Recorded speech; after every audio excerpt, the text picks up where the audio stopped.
Chapter 1145. In the past few decades, the Qi Kingdom and the Jing Kingdom had been in constant conflict. It was not an exaggeration to say that they were mortal enemies. To be exact, the Jing Kingdom had always been suppressed by the Qi Kingdom.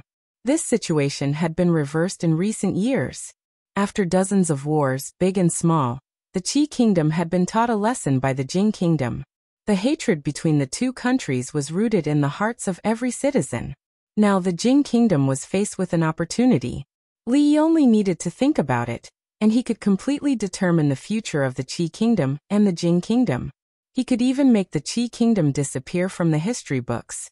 However, he did not make this choice in the end. Lin Yong and Xiao'er were packing their belongings.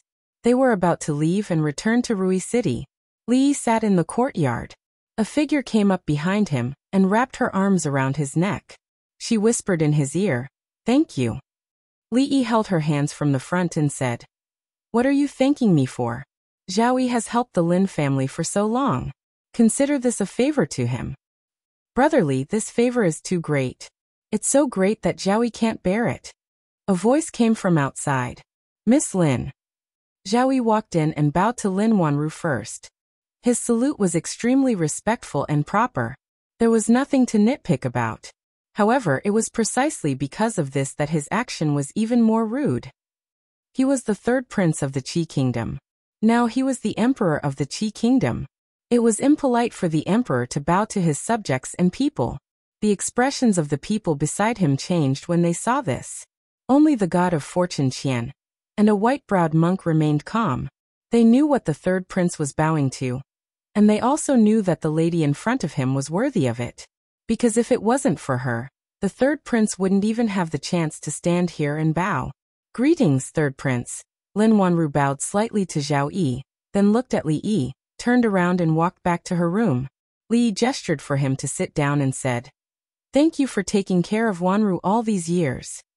Zhao Yi couldn't help but smile and said, "I only told him a few words and did a few things in passing. Brother Li's gift is a bit too much. I'm afraid Zhao Yi won't be able to repay this favor for the rest of my life." Li Yi waved his hand and said, "I'm just doing it out of convenience. You help me take care of Wanru, and I'll give you Zhaozhong. We're even. Don't talk about owing me or repaying me." Behind Zhao Yi, someone's face twitched. Breaking the siege of the Crown Prince's 150,000 soldiers, solving the third prince's biggest crisis, and giving the capital to him. Was this also called doing it out of convenience? Just what sort of person could make the third prince cast aside the chaos in the capital and rush over to meet with him? Zhao Yi looked at him and asked, "Brother Li, you're leaving?" Li Yi nodded and said, "I'm leaving today." Zhao Yi sighed and said with a tone full of regret, "It's a pity that Brother Li's ambition isn't here. Otherwise, you and I can join hands and accomplish a great undertaking." Zhao Yi's words were a bit strange. He was the third prince of the Qi Kingdom, and would soon be the emperor of the Qi Kingdom. What great undertaking did he need the two of them to accomplish? Li Yi looked at him and asked, "What great undertaking?" Zhao Yi thought for a moment and looked at him, saying, "The Lord of the World." The Lord of the World was exactly what it meant. Zhao Yi didn't want to be the emperor of the Qi Kingdom, or rather, he didn't just want to be the emperor of the Qi Kingdom. He also wanted to be the emperor of the Jing Kingdom, the Wu Kingdom, and the Zhao Kingdom. He wanted to be the master of the entire world. Li Yi looked at him and suddenly asked, "Did I do something stupid?" Zhao Yi nodded and said, "You can say that." Li Yi thought for a moment and took out his autumn water and placed it on Zhao Yi's neck, asking, "Is it too late for me to regret it now?" "How dare you? Stop. Let go of His Highness." The faces of the few people standing behind Zhao Yi changed at the same time as they spoke in a stern voice. Zhao Yi's expression didn't change. He looked at Li Yi and smiled, saying, "The Lord of the World is so difficult that I don't even have half a chance of succeeding. But I know that Brother Li does." His expression didn't change, and his eyes were indifferent. He said, "I just hope that one day I can see the Lord of the World. It doesn't matter who becomes the emperor. If Brother Li succeeds, you must remember to come to Zhao Yi's grave and tell me, so that we didn't get to know each other in vain." An official behind him said anxiously, "Your Highness." Li Yi looked at Zhao Yi. There was no fear on his face. When he talked about death, it was like he was talking about something normal. Li Yi shook his head and put away his autumn water. He said, "Forget it. She just cleaned this sword. If I dirty it, she'll beat me up. It's not worth it." There were always some strange people in this world. Some people liked to court death, and would feel uncomfortable if they didn't court death for a day. Some people liked to help princesses become empresses. And some people liked to collect grandmasters. They wanted to collect all the grandmasters in the world. Lolicon, older sister complex, princess complex, queen complex, empress complex, grandmaster complex. Even these people with special hobbies existed. In comparison, Zhao Yi's dream of being the ruler of the world was nothing. Li Yi thought about it and looked at him. He suggested, "Why don't you go fight the Jing Kingdom first? The Jing Kingdom is close and convenient." "I can't beat them," Zhao Yi said honestly. Li Yi shook his head and said with disappointment, "You still want to be the lord of the world. You retreat at such a small setback. If you're a man, you have to face difficulties," Zhao Yi said helplessly. "I really can't beat them." Li Yi thought about it and said, "Then consider the Wu Kingdom. The Wu Kingdom is in chaos. It's easy to fight them." Zhao Yi looked at him and asked, "The Wu Kingdom's divine punishment and the Red Barbarian Cannon have nothing to do with brotherly?" Li Yi shook his head. "No." Zhao Yi's attitude was very firm. "I won't fight them." The little bit of admiration that Li Yi had for Zhao Yi just now immediately disappeared. He had thought that Li Yi was really a hero with great talent and bold vision. It turned out that he was just a big liar who only knew how to talk. How could he allow others to sleep beside him? Which ruler of the world could tolerate two countries that were stronger than them by his side? Just a moment ago, he was saying that he was the lord of the world, and the next moment, he became a complete coward. Li Yi really admired this kind of shamelessness. "For you, don't want to be the lord of the world. A toast to you." Li Yi poured 2 cups of wine, raised 1 cup, and gestured to him. Zhao Yi also raised his cup. "This cup is a farewell for brotherly." The two raised their heads together and drank the wine in their cups. "Let's go." Li Yi lifted the curtain of the carriage and casually waved at Zhao Yi. Zhao Yi stood at the gate of the city and watched the carriages go away. Until the carriages completely disappeared in the distance, he sighed, and a deep disappointment appeared on his face. Money God of Fortune pondered for a moment and said, "He and your highness are not on the same side after all." Zhao Yi nodded. When he raised his head, the disappointment on his face had disappeared. He said, "I only hope that the next time we meet, we don't have to fight with swords." A person beside him couldn't help but look at Zhao Yi and ask, "Your Highness, since this person is so useful to us, why don't we keep him?" "Keep him?" A middle-aged man who had been standing behind Zhao Yi said, "Why should he keep him? Because of those 100 elites? If he has evil intentions towards your Highness, even if we increase the defense by 10 times, it will be useless." He looked into the distance, and the fear on his face hadn't disappeared. He murmured, "Are all the grandmasters in the world from their family?" Your Highness." The provincial governor of Shengzhou trembled as he walked to the third prince. He couldn't speak properly. Zhao Yi glanced at him, and thought of the last thing that Li Yi had asked of him before he left. He pointed at a new grave not far away and said, "Have people repair the area within a radius of 100 zhang of that grave. Don't destroy a single blade of grass or tree within 3 zhang. After doing this, come to the capital to receive your punishment." The provincial governor of Shengzhou knelt on the ground and said loudly, "Thank you, Your Highness, thank you, Your Highness." Chapter 1146. Li Yi didn't know what kind of path Zhao Yi would take in the future, but for now, he could be called a great ruler. However, since ancient times, there were so many people who wanted to rule the world, but how many of them did it in the end? The Jing Kingdom couldn't win, and the Wu Kingdom didn't dare to fight. He unified the world with words. He could continue to dream of unification, but Li Yi just wanted to hold Rui and Wanru in his arms. Unfortunately, they wouldn't let him hold either of them. Along the way, Rui avoided him. She and Wanru were in the same carriage, so he couldn't see either of them. What kind of person was she? After confessing, She acted as if nothing had happened and didn't need to take responsibility. Bored, Li Yi took out 3 tokens and played with them in his hand. The token looked like jade, and he didn't know what material it was made of. There was an azure dragon, a white tiger, and a blurry portrait of a woman, which represented the empress. The real leaders of the holy religion were the 2 goddesses and the 2 protectors.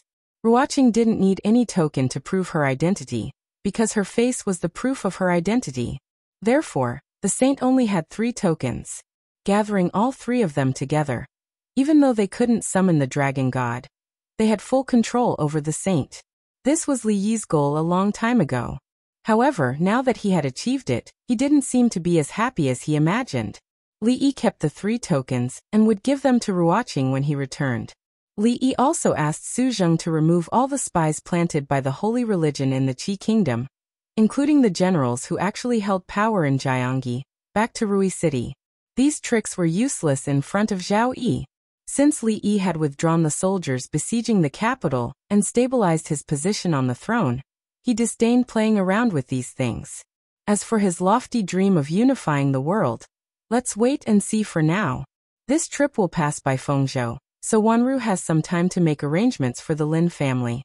The Lin family's jewelry business and other businesses had been separated by her a long time ago. She had handed over the Lin family's assets to the Lin family to manage. As for the cloth, clothes, liquor, and perfume, they were the dowry she had prepared for herself.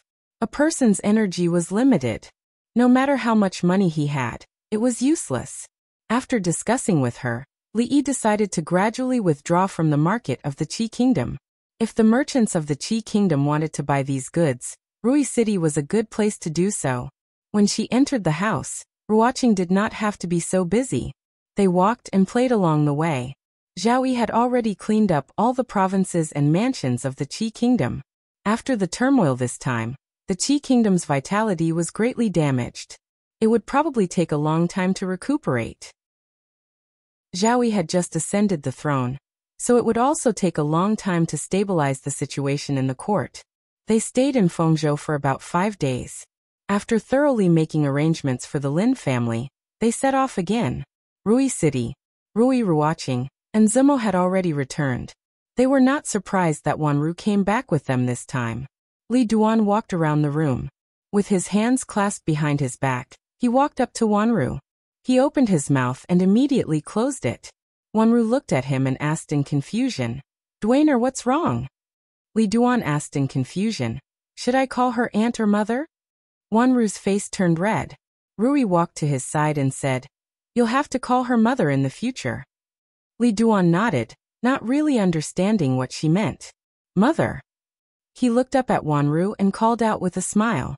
Indeed, there was no difference between aunt and mother. Wanru's aunt became mother when she came back with his father. Little aunt should also become mother when she came back with his father, right? She would not spank him in the future, would she? Then he ran to Mississippi Lu's side and said happily, "Mother." The room suddenly became a little quiet. Wanru looked at Li Yi and quickly looked away. Ruoqing and Zimo looked over in confusion. Xiao Huan was stunned, and then a happy expression appeared on her face. Rui looked at Li Duan, shook her head and said, "Duaner, have you even forgotten your aunt?"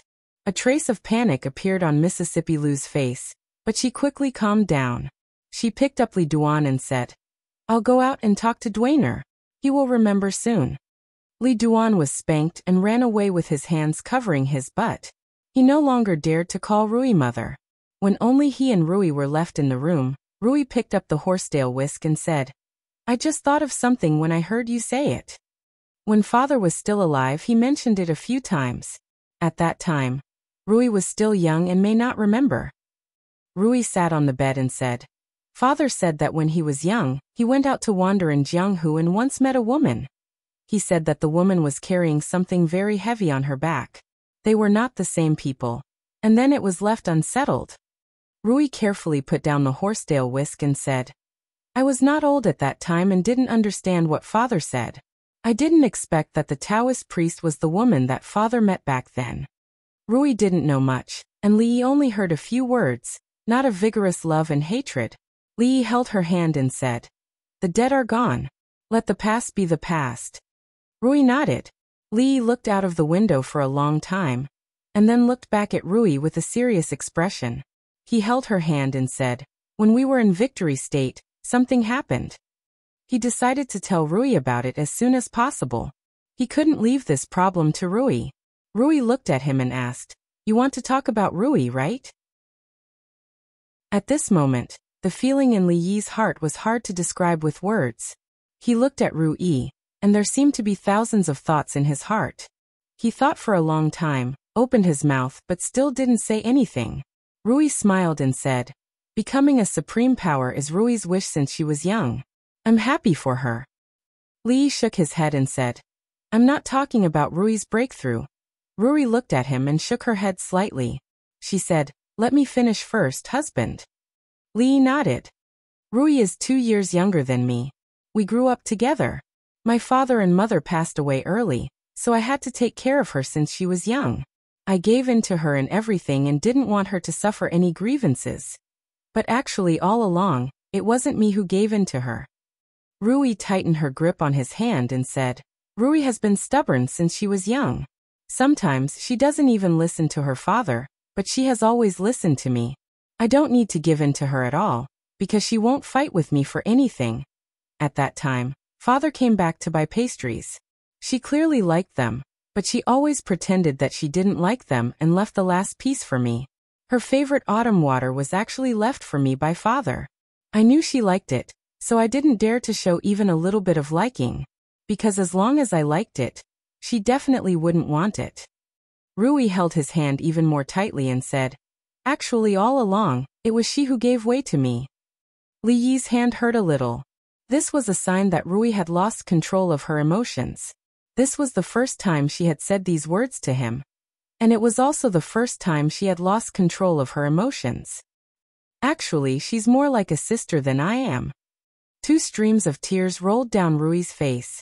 She leaned against Li Yi's chest and continued, "She gave everything she liked to me. She gave the Grandmaster title to me. She gave the husband to me. She could have broken through to the Grandmaster stage earlier. She could have met the husband earlier. We promised when we were young that we would marry the same person in the future." When Rui said this, Li Yi's chest was already wet. She sobbed, "I'm the selfish one. I'm the one who didn't keep my promise. I'm the one who didn't keep my promise." Rui was already sobbing in his arms. Li Yi reached out and hugged her tightly.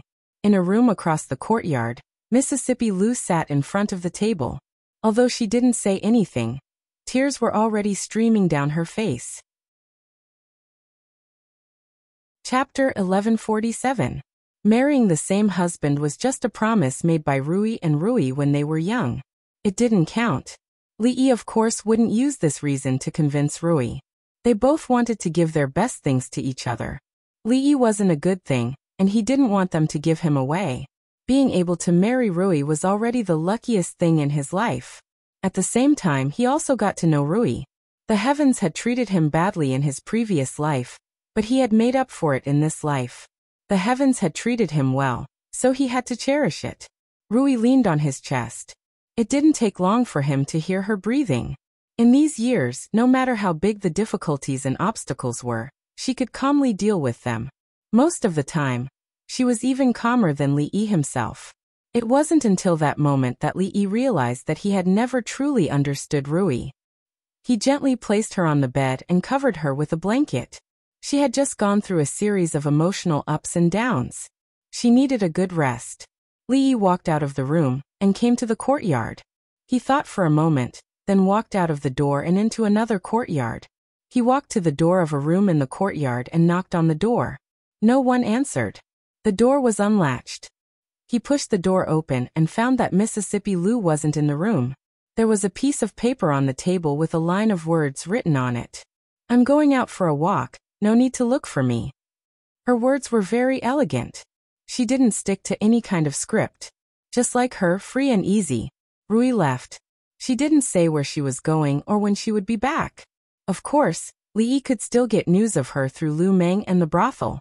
She didn't deliberately hide her whereabouts. It's just that the news needed time to be transmitted. Li Yi would always get news of her from a month ago.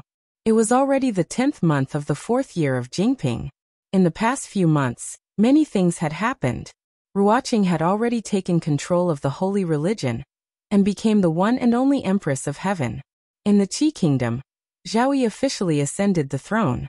After he ascended the throne, he began to clean up the remaining rebel forces within the borders of the Qi kingdom with a thunderous momentum. In the 9th month of the same year, Yang Liuqing personally led an army of 300,000. They destroyed every city they came across, advancing like a hot knife through butter, heading straight for the imperial capital of the Wu kingdom. There was another legend in the Jianghu of the Jing kingdom. There was a chivalrous woman who was highly skilled in martial arts. She was dressed in white and wielded a sword.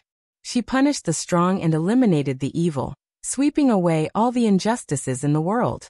It was unknown how many people who used their power to bully others fell into her hands.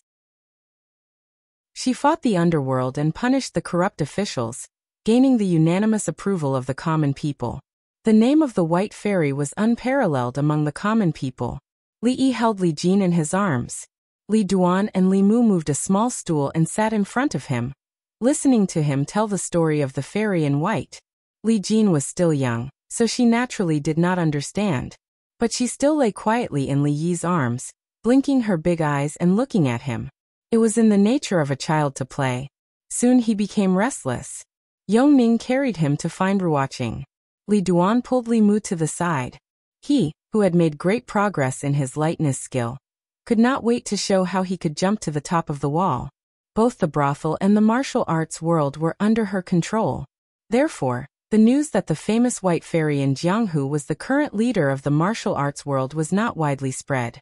It was only spread in a small circle. It had always been Rui's dream to be a chivalrous woman. Apart from being the king of mountain bandits, her dream was to overturn the whole Jianghu with one sword. During this period, almost every 2 days, there would be news of her deeds reaching Li Yi's ears. He sat in the yard, looking into the distance. "Husband." Rui walked over and sat beside him. She said, "Go and find Rui." "Husband." Xiao Huan had not changed the way she addressed him. She held his arm and whispered, "I miss Second Lady too." Li looked at them and then at Ruoqing and the other two standing beside him. He stood up and said, "Wait for me to come back." In the capital of the Jing kingdom. In the past few years, the people in the capital had been living happily. If the happiness index of the people in each country was ranked, the people in the capital would be ranked second. No other country could be ranked first. The Wu kingdom. The Wu kingdom, needless to say, had been divided a few years ago. Until now, it had not been completely unified. The people were troubled by war. The Qi kingdom. The Qi kingdom used to be powerful. But now, the Jing kingdom had already completed its counterattack. Moreover, the emperor of the Qi kingdom died a few days ago. The two princes fought for the throne and lost a lot of blood. Many people died. The Qi kingdom could not be compared with the Jing kingdom. As for the other small countries around, they did not even need to be compared. The words live and work in peace and prosperity were no longer enough to describe the people in the capital. After their material lives were greatly satisfied, they gradually began to pursue higher spiritual enjoyment. Ordinary dramas and stories could no longer satisfy the needs of the people in the capital. The brothel improved in time and introduced various kinds of activities to attract the attention of the people. Until now, the Voice of the Capital had been held 3 times in a row. Each time it was a great success. The second Jing Kingdom's talent show had also entered the final stage of preparation and was about to be shown to everyone.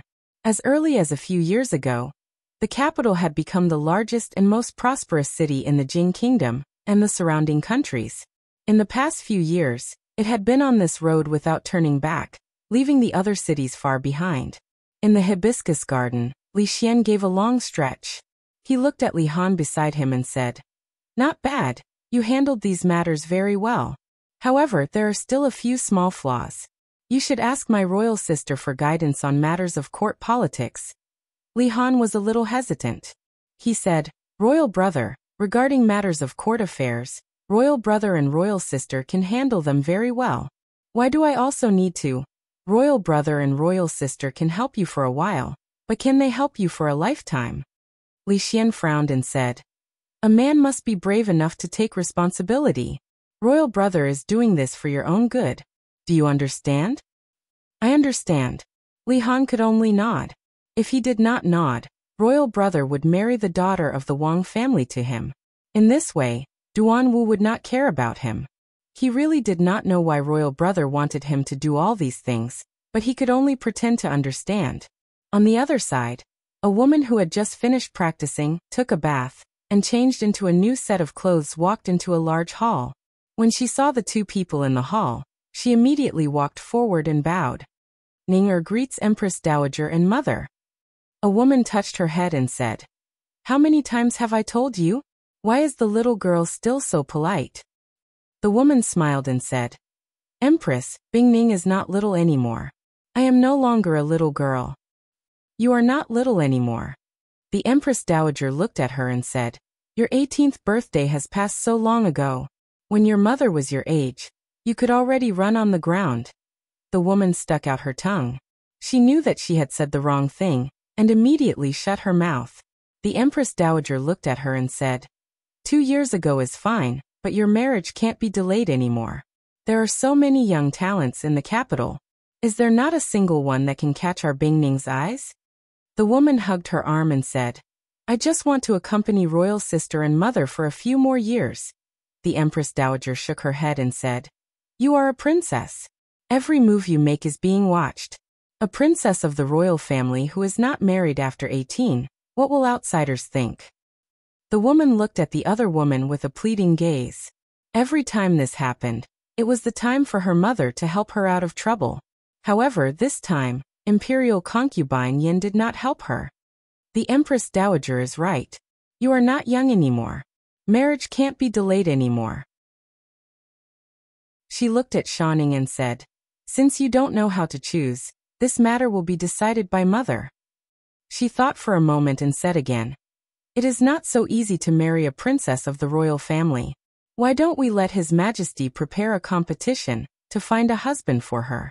Let's gather all the talents in the world and choose the most virtuous and talented person." The Empress Dowager thought for a moment and nodded.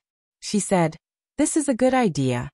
Imperial concubine Yin looked at the woman whose face had turned pale and said, "In the vast Jing kingdom, no one can compare to Jiang of Silla in terms of talent. Ning, or why don't you write a letter to that teacher of yours? If he comes back to be the judge, it will be for the best." Chapter 1148. Mother. Shaning's face turned pale. Her mother doted on her the most. When her ladyship urged her to get married, she always stood by her side. But this time she pulled concubine Yan's hand and shook her head. "Mother, I don't want to get married yet." This time, concubine Yin did not let her have her way. She shook her head. "Ning, you've grown up. You can't just think about yourself. You have to consider the face of the royal family. This matter is decided. Her ladyship and I will go find your brother in a while." Since her mother had spoken like this, there was no turning back. Shaning looked at her in disbelief. She bit her lips and ran out of the palace. Inside the palace, the woman beside concubine Yin shook her head. "She will understand our intentions in the future." Concubine Yin, who was already an old concubine, turned to look at the Empress Dowager. Ning is already 18 years old. According to the marriage laws of the Jing Kingdom, she is at the right age to get married. It won't be too late to delay it for another 2 years. But for Emingzu, I'll have to spend more effort. Speaking of Emingzu, a helpless expression appeared on the woman's face. "Sister, it's not like you don't know. With Mingzhu's personality, unless she wants to get married, no one can force her." She sighed and said, "To tell you the truth, Ning Wang and Ning Wang have already urged me countless times on this matter." Concubine Yin only smiled. "That's true. If Emingzi doesn't want to do something, even His Majesty can't force her. However, I feel that Emingzu already has a plan in mind. We don't have to worry. Even if she already has a plan, she should tell us. I'll talk to her in a few days." The woman shook her head helplessly. "This matter needs to be discussed at length. As for Ninger's matter, I need Xian, to make arrangements as soon as possible." Hibiscus Garden had become a second palace a few years ago. In reality, Other than the morning court and the regular ceremonies, the original palace was no longer of much use. Of course, most of the imperial guards guarding the palace had been transferred to Hibiscus Garden. The imperial guards didn't patrol Hibiscus Garden at a fixed time. From the outside to the inside, the frequency of their patrols varied from day to day. The Academy had provided hundreds of algorithms, and each day, a random one would be chosen. In principle, no one would be able to figure out the patrolling pattern of the Imperial Guards, and naturally, no one would be able to barge in from the outside. A group of Imperial Guards had just patrolled past one of the palace walls. In less than the time it took for half an incense stick to burn, they returned from another direction. After their figures disappeared for the second time, a small bundle was thrown out from the palace wall. Then, a figure lightly floated over the courtyard wall and landed steadily on the ground. The woman clapped her hands. Just as she was about to look for the bundle she had just thrown over, she discovered that her bundle was being held by a gray-robed old man. The old man held a bundle in his hand as he looked at the woman in tight clothes in front of him and asked, "Your Highness, where are you going?" Xiaoning looked at him and calmly walked to his side. She took the bundle from his hand and said, "I'm going to the academy. Are you going to stop me?" The old man looked at her and asked, "Your Highness, if you want to go to the academy, why don't you go through the main entrance? This is my home. I can go wherever I want. Can't I practice lightness skills?" Xiaoning looked at him for a moment, then began to walk forward. The old man appeared in front of her again. The old man calmly said, "The old princess has ordered that before His Majesty chooses a suitable husband for you, you cannot leave this place." Xiaoning went left, and so did the old man. Xiaoning went right, and so did the old man. Xiaoning looked at him and knew that with her abilities, she was far from being a match for this gray-robed minister. Her face showed a discouraged expression, and she threw the bundle back. Watching her climb over the palace wall again, the old man stood in the same place and did not move. Half an hour later, that familiar little bundle was thrown over from within the palace walls again. The old man reached out to catch the bundle, and casually threw it back. On the other side of the palace wall, Xiaoning, who had been preparing to climb over again, took the bundle that had flown back. She stomped her feet angrily and left while muttering. When she returned to her palace, Li Xian was already waiting there. Seeing her sit down angrily, Li Xian walked over and said, "It's not easy for me to refuse the Empress Dowager and the old princess's request. Don't blame me. You're all bullying me."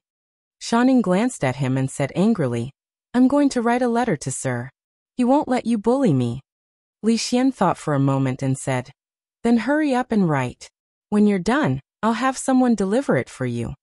Xiaoning gritted her teeth and said, "I'll write it now." Qing'an Prefecture, Willow Leaf Village. Today's Willow Leaf Village was no longer what it used to be. From the top of the mountain to the foot of the mountain, wide roads were built. The new Willow Leaf Village was several times larger than the original site. There were many shops and innumerable taverns and brothels. It was very prosperous. However, the original site of the village at the back was protected and outsiders were not allowed to enter. And on the back of the mountain, it was a forbidden area that outsiders were not allowed to enter.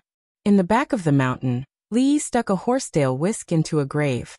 At this point, he had completed all the requests of the Taoist nun before she died. Lu Qing, Chang stood behind him and looked at the tombstone that had half sunk into the soil. He said, "More than 20 years ago, he alone stirred up a storm of blood in the entire martial arts world. If he hadn't died so early, the martial arts world today would be his." His father-in-law had once dominated the martial arts world, but there were not many people who still remembered his name now. Li Yi burned a few incense sticks on the tombstone before he stood up. The two of them walked back to the official road. A man came forward and said, "Your Highness, the League Master came here half a month ago. There has been news from the brothels in several states these days. I speculate that the League Master should have gone to the capital." "I know." Li Yi nodded. The man took out a letter from his bosom and said, "This letter was sent from Rui City."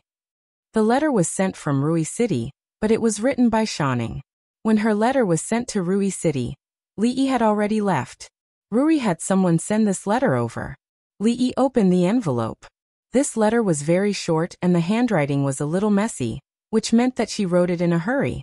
In the letter, she said that she didn't want to marry yet, but the Empress Dowager and the old princess forced her to choose a husband. Not only did my brother not help her, but he also added fuel to the fire. Teacher, quickly come and save me. These were the last words she wrote. Changde looked at him and said, Don't forget what you promised Emperor Xian. Don't worry. Li Yi nodded and said, No one can force her to do something she doesn't want to do. The capital, Morning Dew Hall. Although she also had a palace in Hibiscus Garden, when Emingzu handled state affairs during the day, she was still used to staying in the Morning Dew Hall. Behind her, Shanning was lying on a low couch. Her feet were bare and her calves were raised. As she licked the sugar figurines, she swung her legs back and forth. Li Mingzhu read through a memorial, then turned around and looked behind her. The young talents from all over the world have already arrived in the capital, and the selection of the emperor's son-in-law is about to begin. Can you still sit still? Shanning flipped to a new page of the Mandarin duck handkerchief in front of her and said, Of course, what's there to be afraid of? In any case, teacher will come and save me. She swallowed the sugar figurines and looked at Emingzu. She blinked and asked, I haven't seen teacher for many years. Sister, do you want to see him? Emingzu didn't answer. Shanning got off the bed and said, In any case, I want to go with teacher this time. Emingzu shook her head and opened another memorial. But in the next moment, she closed the memorial and looked outside the hall. A white-clothed woman walked in from outside the hall. She looked at her and lightly said, Long time no see. Chapter 1149. After Hibiscus Garden became the political and power center of the capital city, the original role of the Imperial Palace gradually declined. However, the Imperial Palace was still the Imperial Palace. The security was still tight, and it was almost impossible for an outsider to break in quietly, even if it was a martial arts master. The woman walked in from outside the hall. Emingzu did not care that someone had broken into the Imperial Palace. She looked at her, and did not move her eyes away for a long time. Sister Rui. Shanning jumped off the bed and ran to her barefoot. She grabbed her arm and asked excitedly, Sister Rui, you are back. Where is Sir? Is he back? Where is he now? She ran out of the hall barefoot and looked around. She ran back and asked with disappointment, Sister Rui, where is Sir? Mississippi Lu looked at her and said softly, He is not back yet. Shanning was a little disappointed. However, she was happy when she thought that Sir would come back sooner or later. She had already seen Sister Rui. Would it be too late to see Sir? Emingzu stood up and looked at her. She said softly, Bing Ning, go out for a while. I have something to say to your Sister Rui. Shanning nodded. She looked at her royal sister and Sister Rui. She put on her shoes and walked out of the hall. Emingzu stood in front of Mississippi Lu. After a moment of silence, she asked, Are you here to show off? Mississippi Lu looked at her. Her face was originally calm, but in the next moment, she showed a charming smile. She nodded and said, Yes, I am here to show off. The two of them were once strong opponents. In terms of looks, they each had their own merits. In terms of martial arts, they were evenly matched. Li Mingzhu had the advantage in terms of her status as Princess Royal, while Lu Rui's breasts were bigger. If one were to consider it carefully, the two of them were even. But now it was different. She still had an advantage because of her status, but she lost in terms of body size. However, this identity was the only thing she could use to show off. Lu Rui had already become a grandmaster. She had taken that important step before her. How could she not know how to take this step when they were both in the same predicament? This meant that she was not only one step ahead of her on the road of martial arts, but also on the road of life. This was related to who was older and who was younger, who was older and who was younger, who was older and who was younger, who was older and who was younger, who was younger and who was younger, who could challenge who. She thought for a moment and asked, Why didn't he come back with you? Second young lady Lu did not answer. The atmosphere in the hall fell into silence. Li Mingzhu looked at her and suddenly laughed, saying, So you haven't won yet. When Shou Ning returned to the hall, he looked around and asked in confusion, Royal sister, where is Sister Rui? Li Mingzhu did not continue reading the memorials. Instead, she walked out of the hall and looked at the clouds in the distant sky. Let's go. She left. Shanning was even more confused. But I didn't see her go out just now. Mingzi did not continue the topic. She looked at her and asked, the written exam will begin in 3 days. There are thousands of people participating in the first exam. Why don't you go and take a look at the exam questions? Shanning patted her head and said, I almost forgot. I can't let them do whatever they want. I have to come up with some questions myself. After saying that, she ran away quickly. Mingzi stood in front of the hall. She looked at the distant sky and the clouds were rolling. A faint smile appeared on her face. It's still not certain who will win or lose. In the Jing Kingdom, the life of the people in the capital city was never boring. This was not only because of the endless new shows and talent shows, but also because they were in the capital city, so there was never a lack of new things around them. The gossip about a third-level official in the imperial court could only be regarded as a spice. It was not even qualified to be a topic of conversation.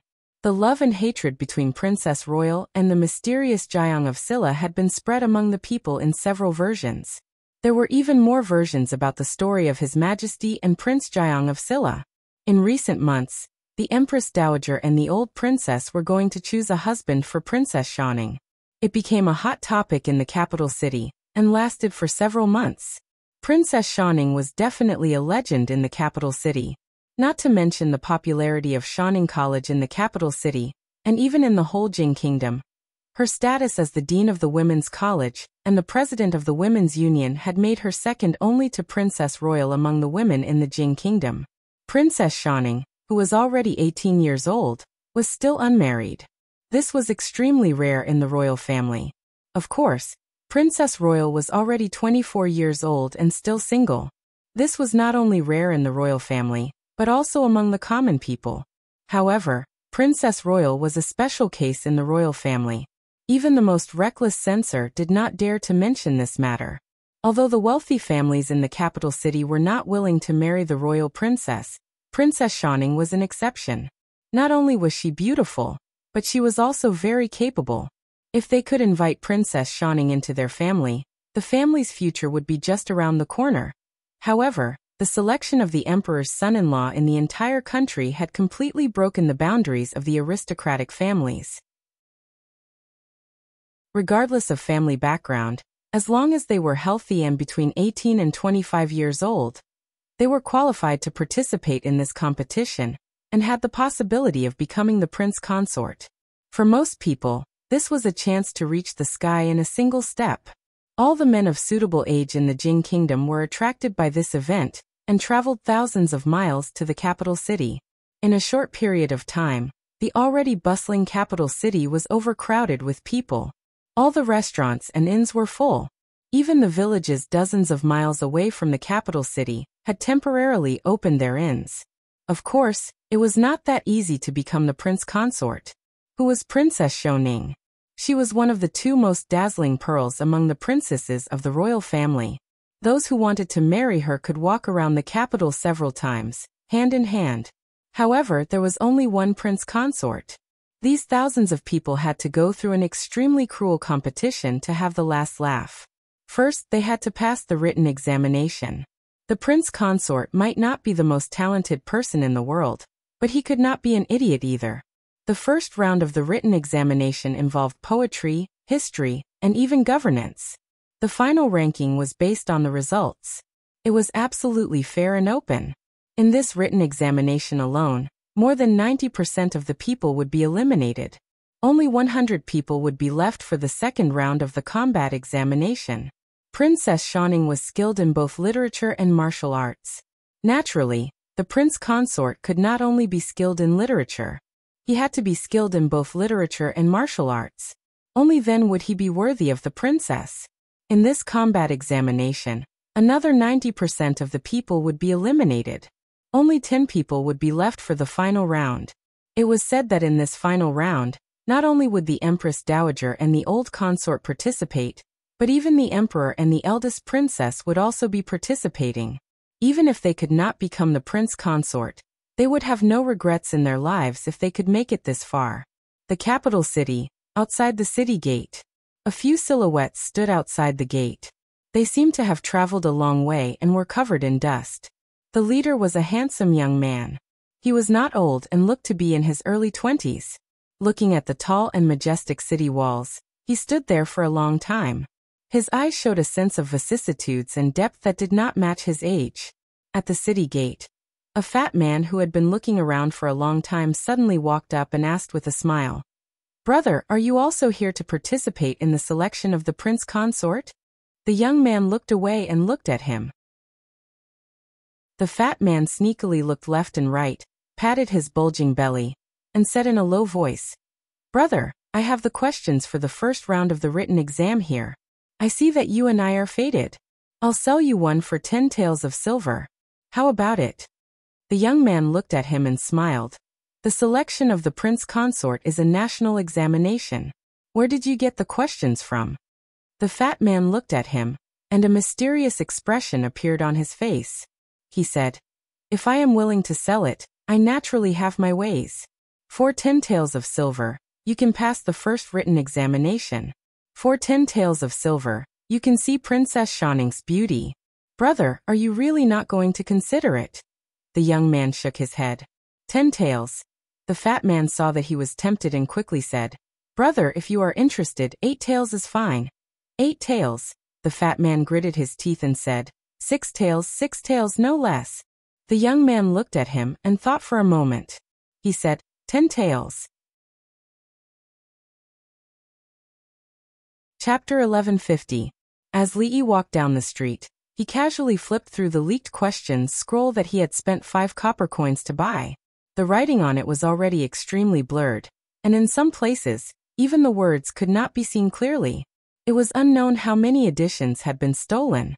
Let alone 10 taels of silver. Li even felt that the 5 copper coins he had just spent wasn't worth it. Across from him was a young man who was also holding a similar exam paper. After raising his head to glance at him, he put the exam paper into his bosom, as if guarding against a thief, and quickly walked away.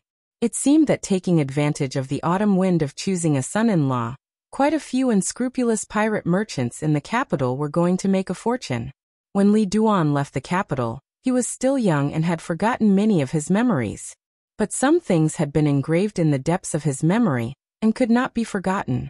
He looked at Li Yi and asked, "Father, can I go find Xiaorui now?" Li Yi patted his head and said, "Wait for another 2 days, then we'll go home first." No one knew that they had entered the capital this time. Neither Li Xian nor the old madam had informed them in advance. They did not go directly to the Jiang of Silla Manor, but to the Li family. In the capital, the rise and fall of a family was extremely short, and without any pattern. There was the Chen family from a few years ago, which was a duke and had been high and lofty for decades. But in a single day, it declined and was no longer mentioned by anyone. There were also a few families that had risen in recent years, such as the Lu family and the Zheng family. Originally, they could only be considered second-rate, but in recent years, someone in the family had been promoted and entered the ranks of the imperial court, allowing them to rise to the first rate. Most of them rose and fell, just like the Li family, from prominence to decline, and then back to prominence. Of course, in the entire capital, the number of families that were as prominent as the Li family's current position could be counted on one hand. In front of the Li family's door, a young servant walked up and sized up the strangers in front of him.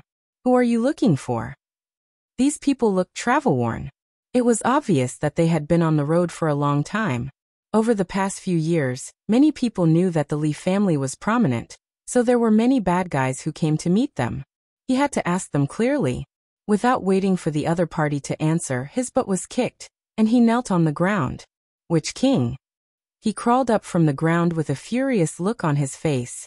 However, when he turned his head, his expression melted like ice and snow. He said with a smile, "Butler Li, why are you? Are you blind?" The old man fiercely kicked his butt and quickly walked forward with an excited look on his face. "Young master, you're finally back." Li nodded and smiled. "Uncle Li, long time no see." The Li family. Li Duan stood upright in the hall, and knelt on the ground. He kowtowed to the two old people several times and said, "Greetings, great-grandmother, greetings, great-grandmother. Dwainer, come here quickly. Let great-grandmother have a good look at you." Madame Dowager was already very excited. Without waiting for him to get up, she stood up from the chair, took his hand, and looked him up and down. "I haven't seen you for a few years. Dwainer has grown so much." The two old ladies had always been healthy, and all their attention was on Li Duan. When he left the capital last time, Li Duan had just learned how to walk. Now he could easily jump over the wall and tear down the roof tiles. After a long time, Madame Dowager held Li Yi's hand and said, "When Rui came back 2 days ago, I knew that you were probably coming back." Li looked at Madame Dowager and asked, "Where is Rui now?" "She came back to take a look and left." Madame Dowager looked at him and asked, "How long will you stay in the capital this time?" Li smiled and said, "I'm not sure yet. But this time I plan to bring grandmother with me. Suzhou is not much worse than the capital now." Madame Dowager nodded and said, "Yes, I want to go and see my precious great-granddaughter. She has been in the capital all her life and has long been tired of it." She thought about it and said, "Do you want me to send someone to inform His Majesty and the princess?" Li shook his head and said, "Don't inform them yet. In a few days, I will personally tell them." Li didn't want to make such a big fuss at the moment.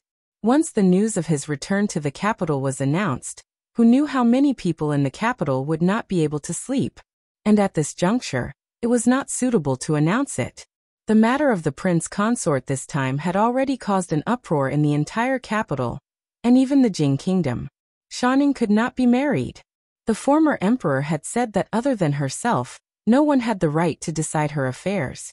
But now that things had come to this, even if the former emperor was brought up, it would still be the royal family that would lose face. He could also directly take Shaning away and let Li Xian deal with this mess. After all, he was the one who caused the trouble. But this, in the end, was not the best choice. After tricking Li Xian for so many years, it was better to let him go this time. Chang quietly came to his side and asked, "Tomorrow is the day of the written examination. What do you plan to do?"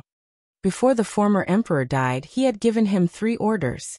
These 3 orders were for Yongning, Shaning, and Emingzu. Chang was the supervisor of these 3 orders. "What do I plan to do?" Li thought about it. Robbing and stealing seemed to be out of the question, so he could only rely on his own ability, the Ministry of Rites. The selection of the emperor's son-in-law was supervised by the Ministry of Rites. All the young talents participating in the competition had to first register at the Ministry of Rites. At the yamen of the Ministry of Rites, an official looked at the young man and the old man in front of him. He frowned and said, "Tomorrow is the day of the written examination. The examination papers have already been printed, and the venue has already been arranged. Now you are telling me to register? Where have you been?" The young man looked at the official with a smile and said, "Sir, we came from the faraway Shu province. We were delayed on the way and only arrived today. We missed the registration date. It was not easy for us to come here. I hope you can make an exception." "Make an exception?" The official shook his head and said, "Missing the registration date means you are not fated with Her Highness. Go back to where you came from." Li took out a stack of silver notes from his sleeve and secretly handed it over. He said, "Sir, please make an exception." The official glanced at it and estimated it to be a few thousand taels. His heart shook and he was about to reach out his hand when the old man next to the young man grabbed his wrist. The old man looked at him and said in a cold voice, "As an important member of the Ministry of Rites, you dare to accept bribes?" The official's eyelids twitched. He finally realized that these 2 people had come today to make fun of him. His expression darkened. He said, "Which eye of yours saw me accept bribes? You 2 have missed the registration. Hurry up and leave. Otherwise, I will have people kick you out." Chang hooked his arm around the official's neck and pulled him to the side. When they walked out again, the official's forehead was covered in cold sweat. He looked at Li Yi and said in a trembling voice, Young master, please wait a moment. I will immediately arrange for you." Seeing the official's expression, Li knew that Chang was taking advantage of his position to bully people again. He had created the Intelligence Bureau. Although he had completely let go of it, he still had countless methods to make a lowly official from the Ministry of Rights listen to him. Of course, if it wasn't for the fact that Li Yi was wearing a mask today, his face alone would be enough for him to pass through all the yamens in the capital unimpeded. When he came out of the Ministry of Rights, he had already received the number plate for tomorrow's written exam. This written exam took up almost all the classrooms in the capital. The number plate in Li Yi's hand had already reached more than 100. It could be seen just how many people were participating in this written exam. Chang was not worried about this. Although Jiang of Silla never knew how to be shameless when he boasted, he had to admit that no one could beat him in this kind of competition, whether it was in literature or martial arts. After leaving the yamen of the Ministry of Rights, another few hundred meters was the palace wall. Li stood on the wide street and looked at the familiar palace wall in the distance. He turned his head and said to Chang, "You go back first. Lend me the plate just now." Morning Dew Hall. Emingzu was flipping through the memorials from the Ministry of Rights regarding the selection of the son-in-law. A palace maid came in from outside and said in a low voice, "Your Highness, it's time to eat." Emingzu didn't raise her head and said, "Put it down first." "Yes." The palace maid responded and waved her hand. A few palace maids came in and placed the lunch that had just been sent over on the table. She was used to finishing her work before eating. But this time, when she continued to flip through the memorials, her hands suddenly stopped. She lightly sniffed and looked at the table to the side. On the table, other than the usual dishes, there was also a golden plate of egg fried rice. She hadn't eaten egg fried rice in 5 years, but she could never forget this familiar taste. She put down the memorials and walked over. She picked up the spoon and took a small bite. She combed a strand of messy hair in her hair, and a smile appeared on her face. Chapter 1151. Li Yi had been away from the capital for 5 years, and the capital had undergone earth-shattering changes. These changes were not only visible on the outside. Some of the landmark buildings were still there, but he was no longer familiar with most of the streets. The new generation had replaced the old in the court. The former Minister of Revenue, Qin Huan, had resigned due to illness 3 years ago, and Sung Shichen had replaced him. The Ministry of Revenue was busy and could not afford to be distracted. After becoming the Minister of Revenue, Sung Shichen naturally could not hold the position of the capital governor. The capital governor, Lu Daio's daughter-in-law of many years, had finally become a mother-in-law. With her keen political sense, she had become the capital governor as she wished. In addition, the Minister of Justice had also resigned due to illness, and the former Assistant Minister of the Ministry of Justice, Lu Yi, had temporarily replaced him. This period lasted for 2 years. His second uncle, Li Mingze, did not become the Minister of the Ministry of Personnel, but was transferred to the central government of the 3 provinces. At his age, there was still hope for him to be promoted in his future career. The old generals in the court also resigned one after another in the first year after the former emperor's death. During these 5 years, many young generals had been trained for the Jing Kingdom through the military academy. Li Yi had received this information over the years. What he was looking at now was the tidying up of the intelligence reports over the years. Li Duan walked out from inside and walked to his side. Suddenly, he smelled a familiar fragrance. He sniffed and said, "Dad, I want to eat egg fried rice." Li put down the things in his hands, stood up, and walked to the kitchen.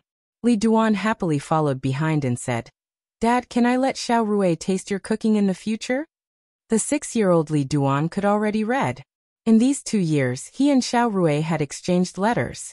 Of course, most of the time, it was him who spoke and Li Yi who wrote. The content of the letters was very childish.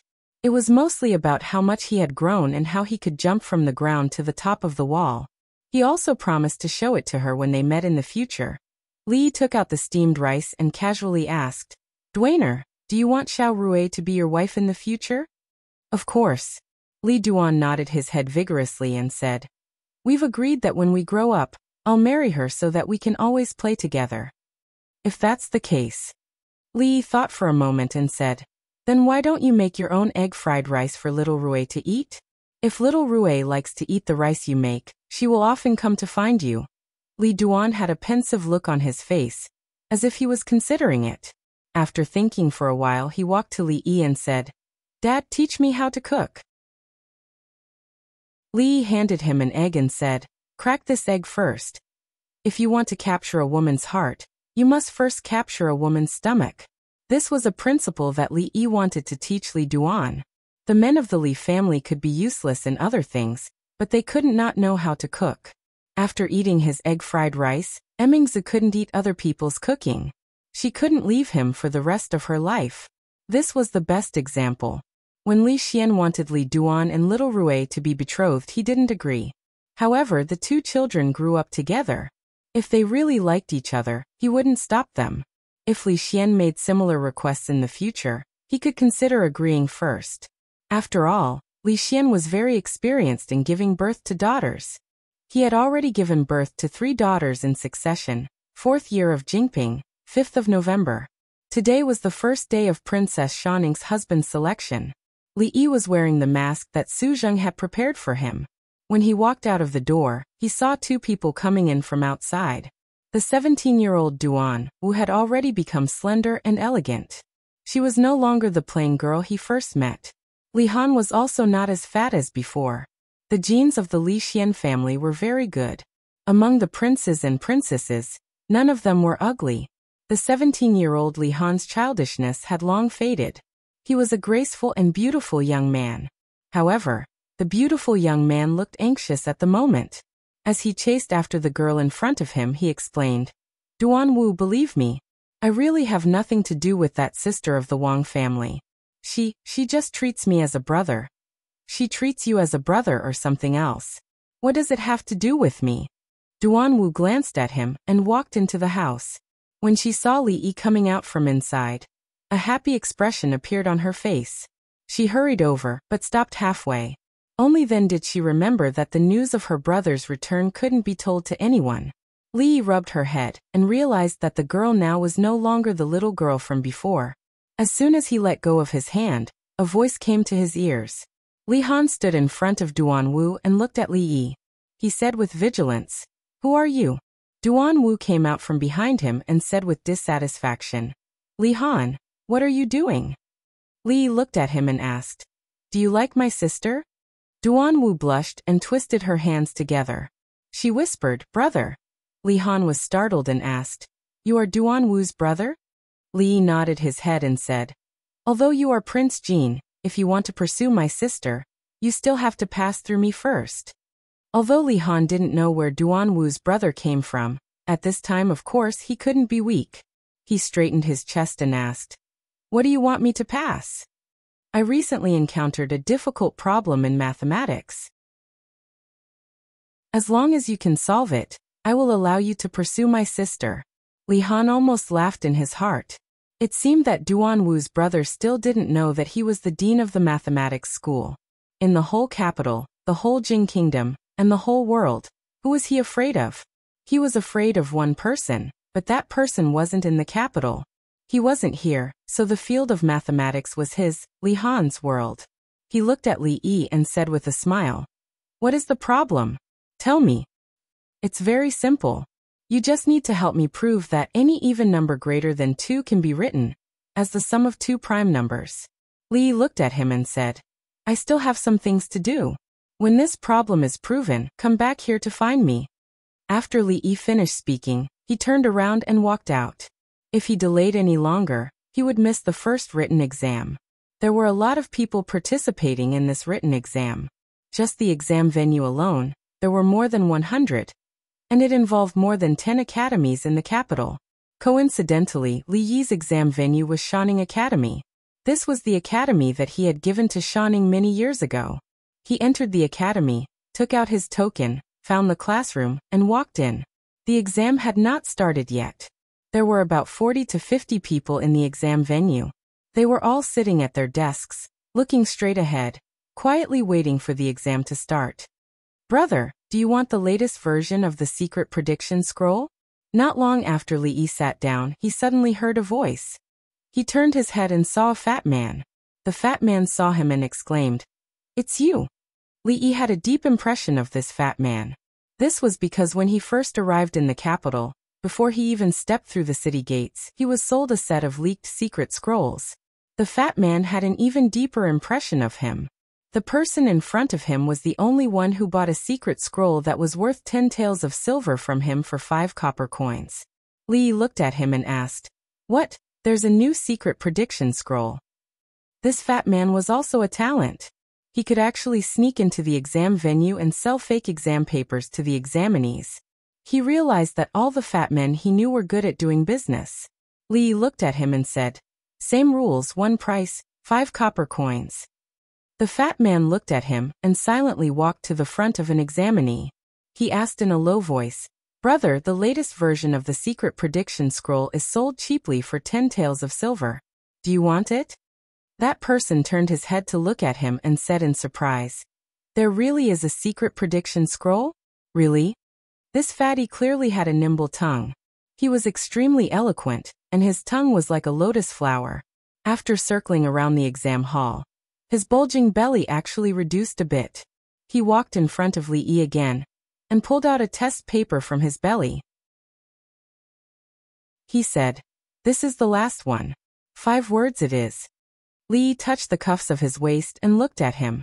He said, "I'm sorry, I didn't bring any money with me." The fat man angrily sat down next to Li Yi and didn't say another word. 5 copper coins was fine, but he actually wanted to take it for free. He had seen black-hearted people, but he had never seen someone as black-hearted as himself. Just as he sat down, an examiner came in from outside. He scanned the crowd and said seriously, "Anything unrelated to the exam, put it all at the front. If it is discovered during the exam, it will be treated as cheating and your right to take the exam will be revoked." Li looked at those people dejectedly put the papers they had just bought on the table. A few more people walked down and carefully checked the papers. The examiner then cleared his throat and announced, "The written exam will now begin." Chapter 1152. All the academies in the capital city heard the bell ringing from the imperial palace. The written exam officially began. Li Yi had already received his exam paper. The questions on the paper covered a wide range of topics, including poetry, classics, governance, and even science. However, the first few questions on the paper made Li Yi smile. Without thinking, he picked up the pen and began to write. However, when the other examinees received the paper and skimmed through it, their hearts immediately sank. They cursed the fat man who had just sold them the paper. Damn it, they had spent dozens of taels of silver on the secret test paper, but none of the questions were correct. What was more hateful was that in order to memorize the questions on the secret test paper, they had already stayed up for several nights. They might as well not have bought it. However, they did not dare to curse for too long in their hearts. After all, the exam only lasted for 4 hours. All the grudges would be settled after the exam. When they were about to answer the questions, they were stunned again. The first question: ignoring air resistance if 2 stones, one light and one heavy, fall from the same height, which one will land first? There were 4 options below. A. The heavy one. B. The light one. C. The 2 will land at the same time. D. I don't know. The second question. Wang Xiaoming's father had 3 sons.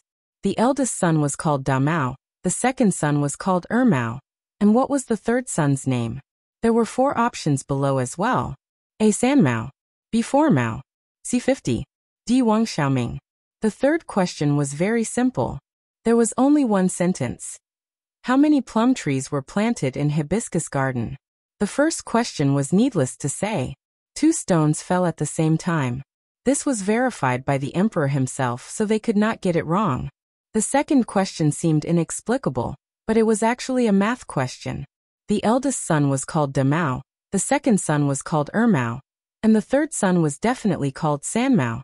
As for the third question, how would they know how many plum trees were planted in Hibiscus Garden? The third question was skipped. Fortunately, the following questions were starting to move in a normal direction. Time was limited, so the examinees began to write quickly. Outside the examination room, there were also examiners gathered together to analyze a paper. They were satisfied with the overall quality of the paper, but they were also helpless about the first 3 questions. The first two questions were set by the emperor himself, so they did not dare to raise any objections. The question of the two stones falling to the ground had already been decided. If anyone still answered incorrectly, they would have to suspect that they were spies sent by other countries. Even if they were not, they would be too ignorant and disrespectful to His Majesty if they did not even know the famous law of free fall. Therefore, anyone who answered incorrectly on the first question would be directly eliminated. As for the second question, they could only interpret it as saying that the person who answered this question incorrectly might have something wrong with his head. And geniuses with brain problems would naturally not be able to marry princesses. Those who answered this question incorrectly would also be directly eliminated. The third question was set by Princess Xiaoning herself. They did not know how many plum trees were in Hibiscus Garden. They did not know how many plum trees there were in Hibiscus Garden. They did not know how many plum trees in Hibiscus Garden. But this question had no.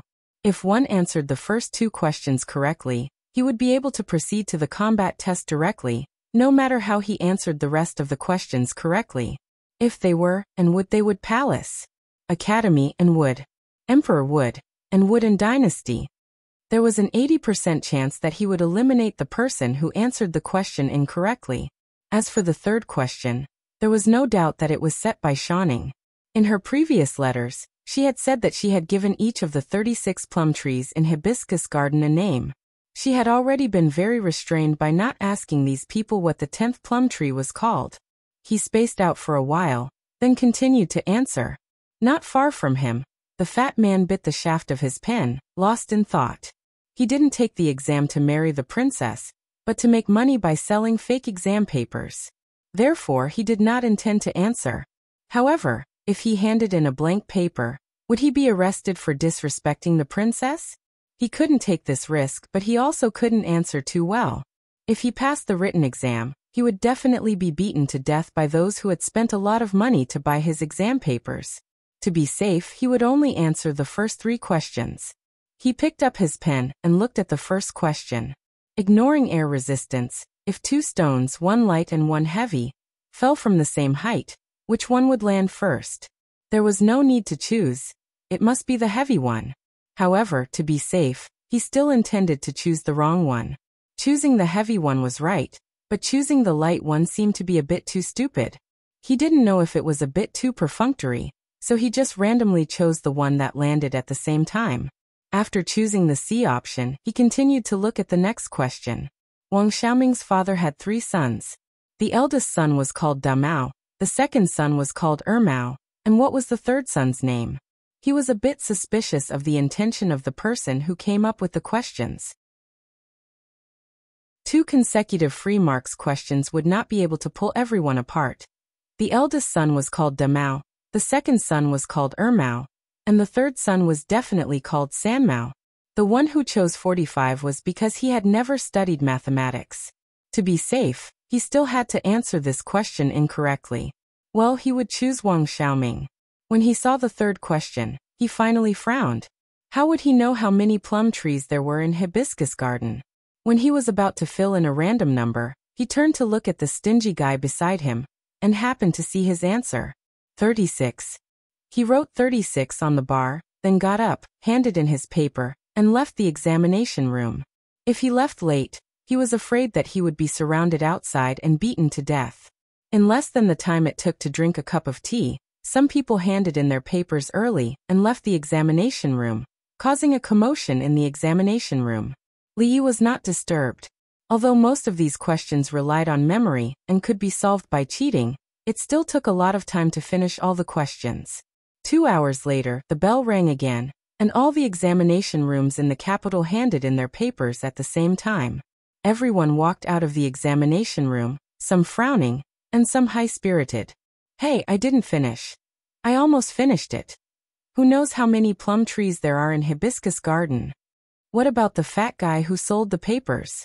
He didn't get a single question right. I'll beat him to death. Is there a mistake in the second question? Da Mao, Mao, San Mao, and Wang Xiaoming, shouldn't there be 4 sons? How can it be 3? I pointed out the mistake in the question. Do you think they will give me extra marks?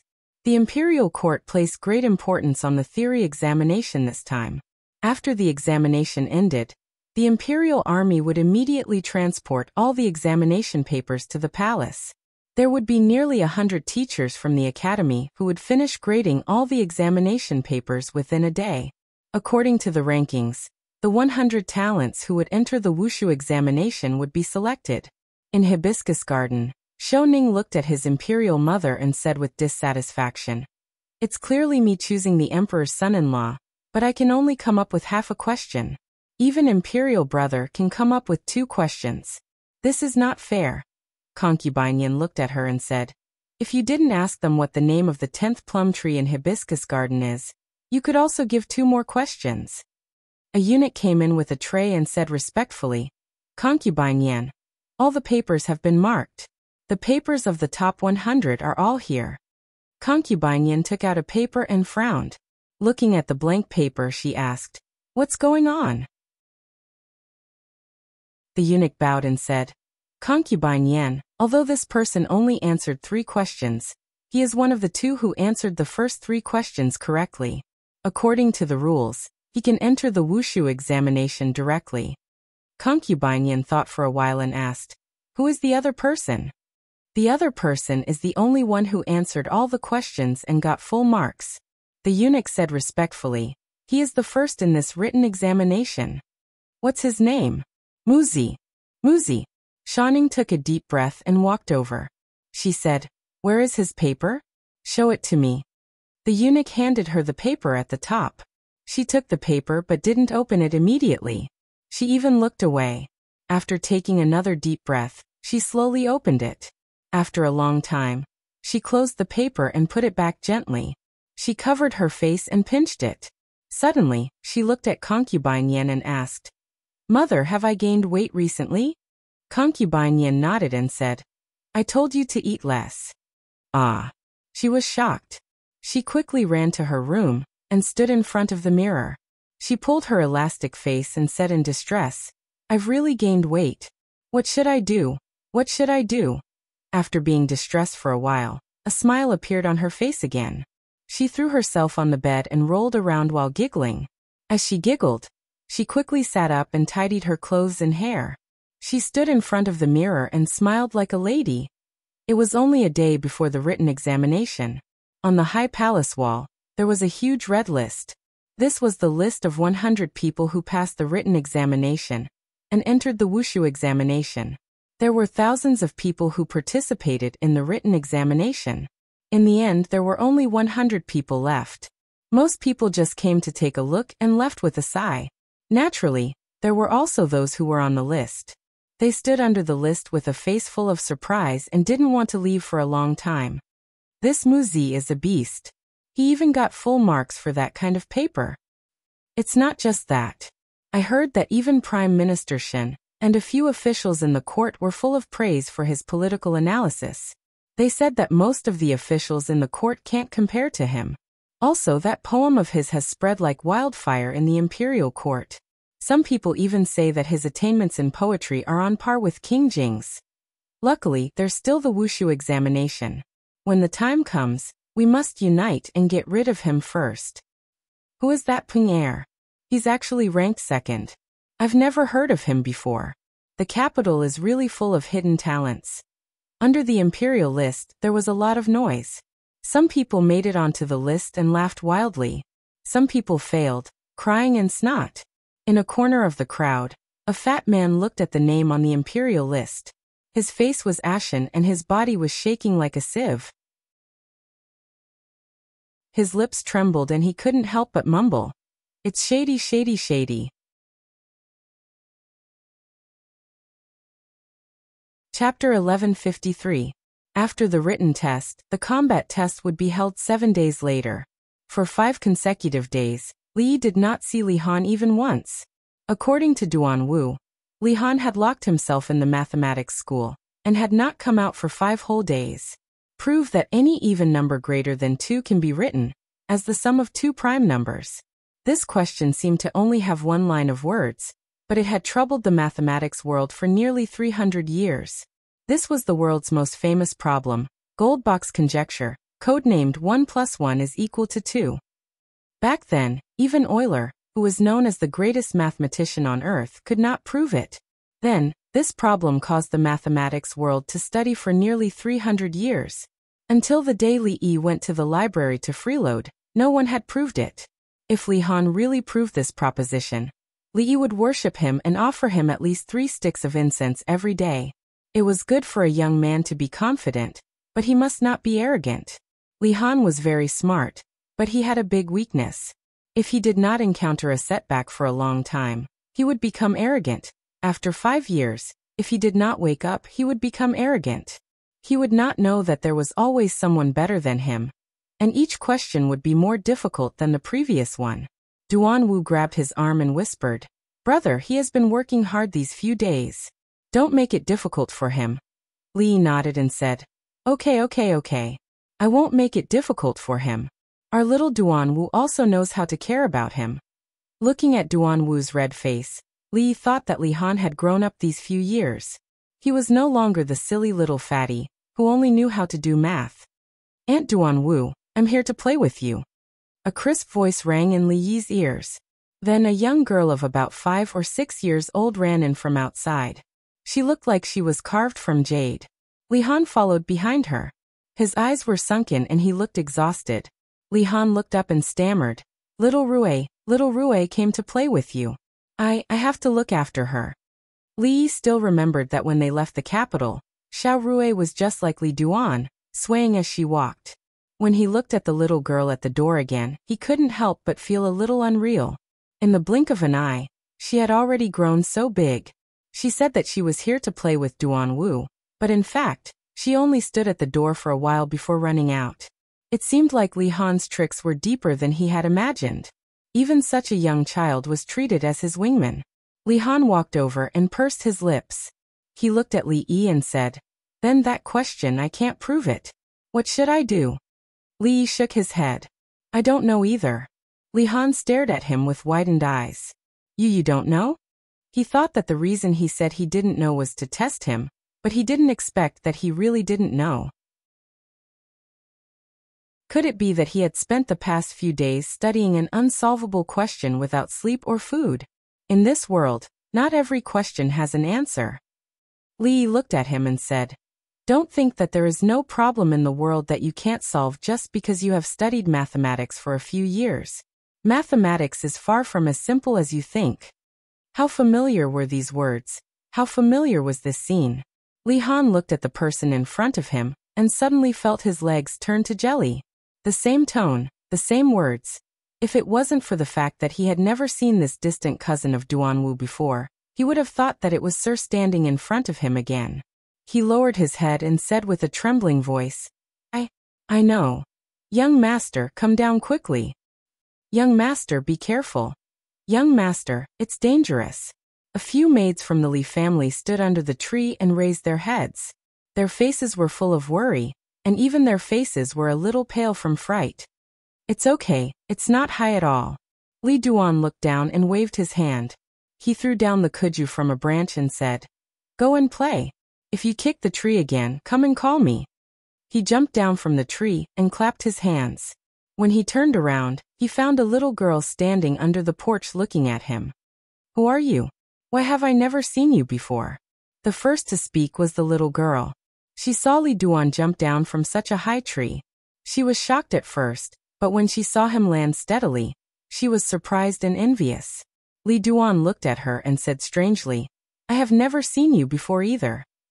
The little girl looked at him and asked again, "Do you know martial arts?" "Of course." Li Duan was a little proud and said, "My martial arts is very powerful. Even the adults can't beat me." The little girl saw his proud look and curled her lips. She thought that Dwainer was definitely more powerful than him. Dwainer said in the letter last time that he could jump from the ground to the wall. However, she wasn't sure who was more powerful between him and Dwainer. She thought for a moment and said, "My little aunt is very powerful. You definitely can't beat her." Li Duan looked at her and asked unconvinced, "How powerful is your little aunt?" The little girl thought for a moment, and pointed to the roof at the side. She said, "My little aunt can fly to the roof in an instant." Li Duan looked at the high roof and felt a little guilty. He could jump down from the roof, but he couldn't jump up from below. If he bragged now and the little girl asked him to prove it, he would lose face. However, he didn't want to show weakness in front of this little girl. He said, "What's so difficult about that? I, Xiaonyang, can also fly to the roof in an instant. Then my big ant can fly to 2 roofs. My little ant can fly to 3 roofs. My father can fly to 10 roofs, 100 roofs." The little girl thought for a moment. Her father had a pair of big wings and could fly very high. He must be able to reach 100 roofs. It wasn't a lie. 100? Who didn't know how to brag? Anyway, she was the one who started it. Li Duan thought for a moment and said, "My master can fly to the sun." The little girl's expression froze. She couldn't think of anything higher than the sun. Her father said that the sun was a big fireball. She thought for a moment and asked, "Isn't it hot for your master to fly to the sun?" "Stupid." Li Duan looked at her and said proudly, "Can't we fly at night?" The little girl frowned and said, "That's your master, not you? Then you're not talking about you." Li Duan looked at her and said, "I just need to fly higher than you. Can you fly to the tree?" The little girl ran away angrily. This bad guy bullied her. When would Dwainer come back? When Dwainer came back, he would be able to protect her.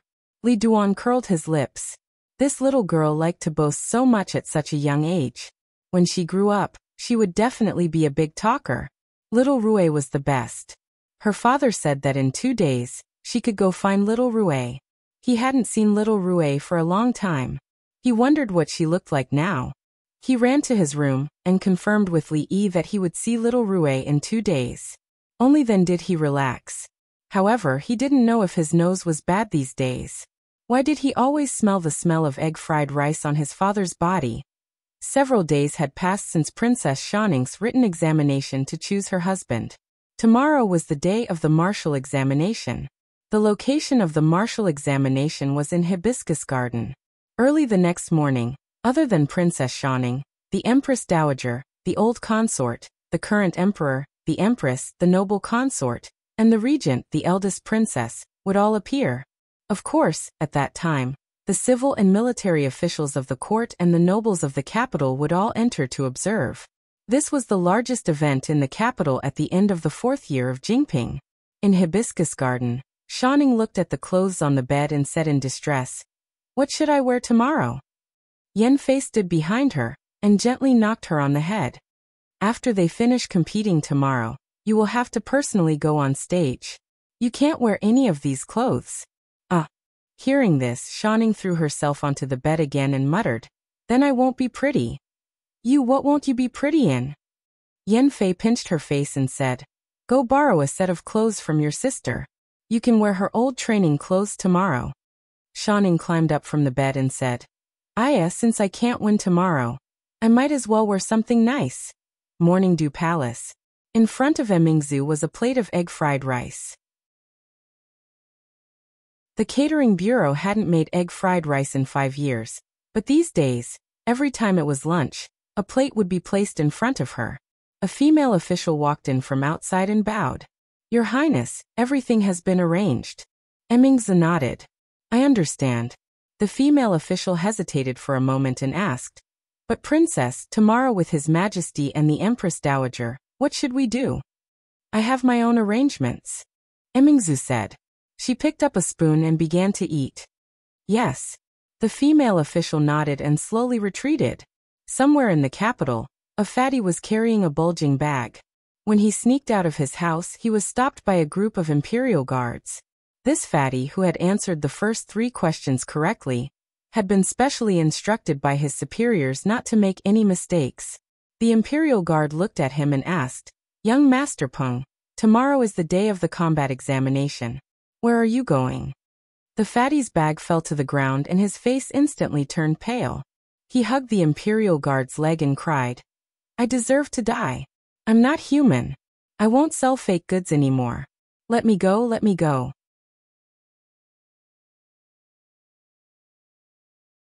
Chapter 1154. 7 days ago. There were a total of 100 people who stood out from thousands of other candidates and participated in today's combat examination. The combat examination was held in Hibiscus Garden. The order of the 100 people would be changed, and they would be divided into 10 groups. Each group would have one winner. As long as they could defeat Princess Xiaoning, they would become the prince's son-in-law. Of course, if 2 or more people defeated the princess, they would have to compete with each other again. In the end, only one son-in-law would be left. As for whether the groups would be unfair or not, there would only be one son-in-law. There was no difference between the second and the 100th place. The courtiers were very worried about this. Everyone knew that although Princess Xiaoning was a woman, she was well versed in both the pen and the sword. Her martial arts skills were extremely outstanding. Last year, when the imperial court was recruiting martial arts scholars, she secretly disguised herself as a man and forced her way into the top 10 at that time. The officials had already realized that Princess Xiaoning had few rivals among her peers, even those who were 1 or 2 generations older than her. Those who were more skilled than her had been practicing martial arts for many years, and would not be able to participate in the combat examination. Of course, this was something that the prince's son-in-law had to worry about. The officials were happy to see this. In the middle of Hibiscus Garden, there were 10 arenas set up on a large empty plot of land. The officials of the capital were not outside. Instead, they were in a large hall. There was wine and food as they chatted with each other. They did not care about the competition outside. In a while, when the final 10 people were selected, they would come here. A few white-bearded elders sat together, their faces beaming with joy. In this year's prince consort selection, there were many good seedlings. They are worth paying attention to. That Mu Zi is definitely a talented minister. Even I am ashamed of myself when it comes to politics. Forget it. You make it sound like other than politics, you can't compare to him in anything else. In the entire capital, there are not many who can compare to him in poetry. He even reminds me of the Jiang of Silla. The strange thing is, I have never heard of such a person before. To be compared to the Jiang of Silla, that is too much of an exaggeration. Actually, other than this mysterious Mu Zi, there are a few others who performed well. Inside the hall, the officials and nobles of the imperial court were enjoying the show, not minding the matter from getting out of hand. Beside the arena in Hibiscus Garden, the people who had already been assigned to their respective groups had worried expressions. A scholarly-looking young man suddenly waved his hand with a face full of resentment. The written examination is just a written examination. Why do we have to compete in martial arts? This is a disgrace to the cultured. Simply a disgrace to the cultured. The person beside him nodded in agreement and said, "We are here to bring peace to the world. How can we act like boorish men?" A eunuch walked over and said, "Gentlemen, please enter the arena." Hearing this, the two of them silently walked up the stage. It was not easy to stand out from thousands of people. Even if it was a disgrace to them, they would not let go of this opportunity. The rules for the second round of combat examinations were simple. There were no rules. There were 10 arenas, and after the time it takes for an incense stick to burn, the person standing on each of the arenas would be the victor, and would be able to enter the inner sanctum and proceed to the final stage. There were many spectators around the arena. As a eunuch lit the incense and announced the start of the combat examination, the atmosphere on the arena changed immediately. Even the judges at the side of the arena could not believe what they were seeing. They had seen young talents writing beautiful essays in the examination hall, but they had never seen a frail scholar who fought with each other, scratched their faces, and used all sorts of methods to seduce them. Thinking about it carefully, it was not strange for such a scene to occur. It was rare to find someone who was well versed in both literature and martial arts. The first round of the written examination was extremely difficult. Those who remained in this round were mostly talented scholars. There were many who did not even have the strength to truss a chicken. It was fine for them to write essays, but it was better for them to compete in martial arts. Of course, the 10 arenas were not all so unsightly. There were 2 arenas where 2 young talents from the capital's aristocratic families were fighting. They had martial arts skills, and the rest of the people on the arenas were quickly cleared out by them. There was another arena where 9 people gathered together, which was a rare sight. They were chasing after a fatty and beating him up. No one knew what was going on. The strangest was probably the first arena. There were only 2 people on the first arena. The 2 of them stood on one side of the arena, motionless. Li Yi only realized that there was only one person left on the other side after clearing out the few people who were rushing towards him. The person wore a hood that covered his face, and it was difficult to see clearly from the outside. The person's body was also covered by a loose robe, and it was difficult to see anything. Other than Li Yi himself, this was another weirdo who did not want to show his true face to others. The other party did not move, and neither did Li Yi. He did not move because the person on the other side was very powerful, very powerful. Li Yi had just taught Li Han yesterday that there would always be someone better than him. He did not expect that in just one day, some things would come true for him. He thought that he had a lot of cheats in his life, and now he could not find a match for anyone below the Grandmaster level. Obviously, he was a frog at the bottom of a well. The person on the other side was obviously not a Grandmaster, but he did not have the confidence to defeat him. Li Yi did not move, and so the person on the other side moved.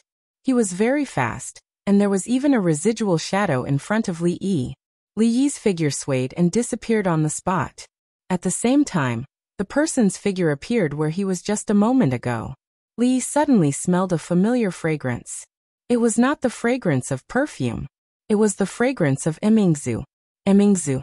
He opened his eyes wide, and because he was so shocked, he even used his original voice. The figure was about to move, but after hearing his voice, it suddenly stopped. Li Yi could feel a pair of shocked eyes looking at him from under the hood. He quickly walked over, but the figure hidden under the hood suddenly took a few steps back, jumped directly off the arena, and soon disappeared from his sight. Li Yi stood alone in the arena, a little confused. What was going on? Emingzi disguised as a man, and fought with him over Shanning? Li Yi himself was shocked, not to mention the audience below. The person in the hood just now actually created a residual shadow. He must be an expert. They were excited, but the opponent suddenly gave up and left the arena. They were surprised and disappointed. Helplessly, they could only look at the last arena that had not been decided yet. On the arena, a young scholar with a swollen face pushed a companion off the arena with difficulty. He looked around, and found that other than him, there was only the fat man lying on the side of the arena. As long as he could drag the fat man off, he would be the winner. He walked to the fat man's side, grabbed his legs, and dragged him out with all his might. The fat man did not move an inch. His face turned red, and he used more strength. Rip! The fat man's trousers were torn, and he fell off the arena with a piece of cloth in his hand. At this point, the 10 winners of the Wushu test had all been decided. In a hall somewhere in Hibiscus Garden, Li Xian looked around and said doubtfully, "Strange, where did Emingzi go?" Just as he finished speaking, a figure walked in from outside. Li Xian walked forward and said, "Where did you go? The last 10 people have been decided. We should go to the hall." "I was delayed by something." Emingzi tidied up her clothes and said, "Let's go.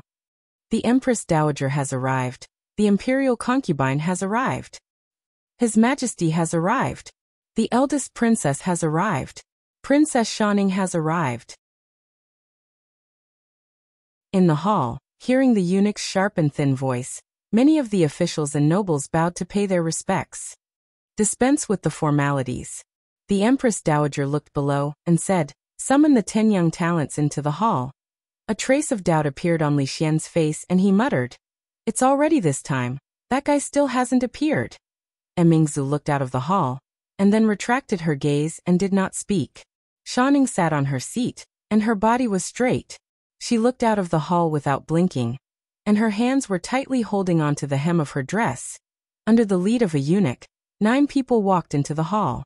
The reason why there were 9 people was because there was a fat man who was carried in. Li Xian's gaze swept across the faces of those people, and his face showed disappointment. Shanning's gaze immediately fell on the figure on the far left, and she could not look away.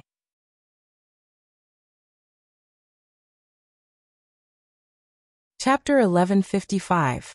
To be able to pass the theory examination and the first half of the combat examination, You are all outstanding talents of the younger generation in the Jing Kingdom. According to the usual practice, before the final segment, an official from the Ministry of Rites had to give a formal speech. Li had never seen this official before. He scanned the crowd and saw many familiar faces, but there were even more new faces. He had been away for 5 years, and many officials had been promoted or demoted. The surrounding officials and nobles glanced at him and then back, but there were 2 gazes that were always on him. Those were 2 gazes in the same direction. After being in a high position for so long, Emingzu had a sense of supreme authority. This kind of authority was not present on the sloppy Li Xian. All the immaturity could no longer be seen on Shaning's face. She wore a palace dress and sat beside Emingzu. She had on light makeup, and her eyes were looking in this direction. Li Xian tilted his head and looked at Shanning and Emingzu. He asked, "Why are you not anxious at all? Do you know something?" No one answered him. The official from the Ministry of Rites had reached the end of his speech. The first half of the combat examination has ended. For the second half, Princess Shanning will test you personally. What had just happened was only the first half of the combat examination.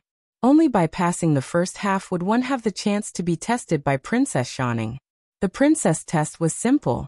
The person who could defeat her would be the Emperor's son-in-law. If no one or more people won, the decision would be made by the Empress Dowager and the princess consort. Shanning walked down from above, holding a sword in one hand. A young man walked into the hall from the crowd. He held a long knife and bowed to her respectfully. "Your Highness, please excuse me." Whispers could be heard among the officials. He is a junior from the Zheng family. No wonder he could pass 2 rounds and stand here. The Zheng family has a genius in both literature and martial arts. I wonder if he can defeat Princess Shanning. If he can marry Princess Shanning, the Zheng family's rise will be imminent. As the officials whispered among themselves, the official from the Ministry of Rites struck the gong, signaling the start of the competition. The young man had already unsheathed his sword the moment the gong rang. Last year, during the military examination, he had lost to Princess Shanning, who was disguised as a man, by 3 moves. In the past year, he had trained hard and his strength had improved greatly. He thought that he had a 50-50 chance of winning. Clang! He drew his sword very quickly, but Shanning was even faster. Halfway through pulling out his saber, a white shadow flashed in front of him. When he came back to his senses, a cold sword was already at his neck. Seeing this scene, a fatty who had just sat up from the ground took the opportunity to lie back down. Among the 9 of them, several of them couldn't help but shudder and take half a step back. I lost. The young man tilted his head and looked at the sword on his neck in disbelief. The officials were also stunned. From the looks of it, these people who had worked so hard to pass the written examination might not even be able to pass Princess Shanning's martial examination. This junior of the Zheng family was already a rare genius in both literature and martial arts.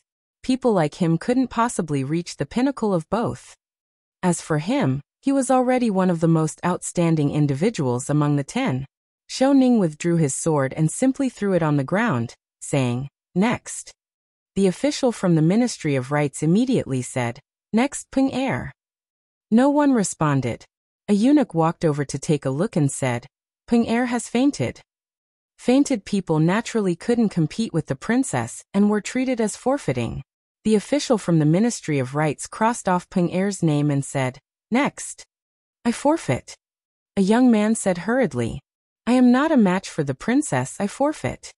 Many of the people present shook their heads. It was fine if he was not a match, but if he didn't even have the courage to fight, it would be too cowardly. This time it wasn't just for Princess Shanning's consort.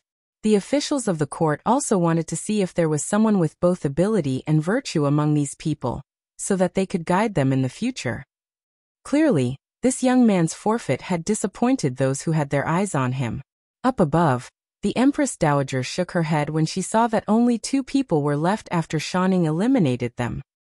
This child should have passed the martial examination first and then the written examination. She and Emingzu have practiced martial arts for so many years. How could these young people be a match for her? Beside her, Concubine Yen smiled and said, That's not necessarily true.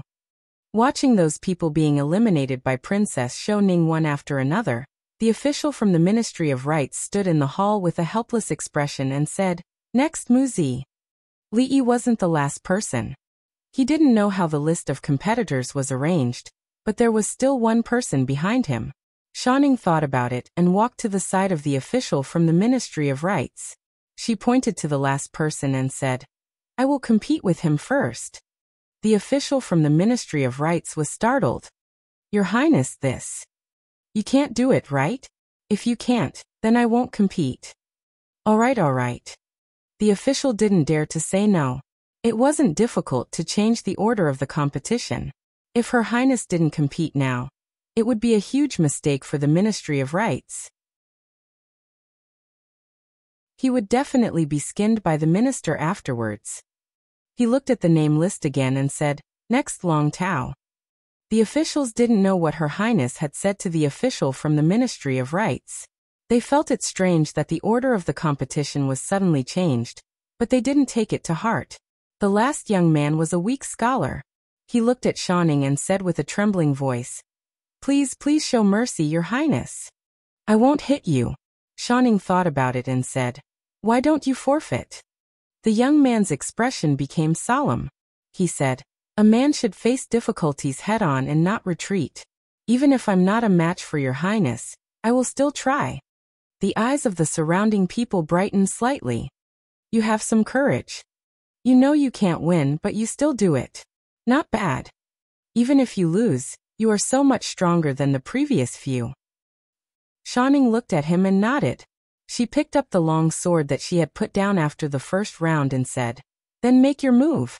In order to respect you, I won't show mercy."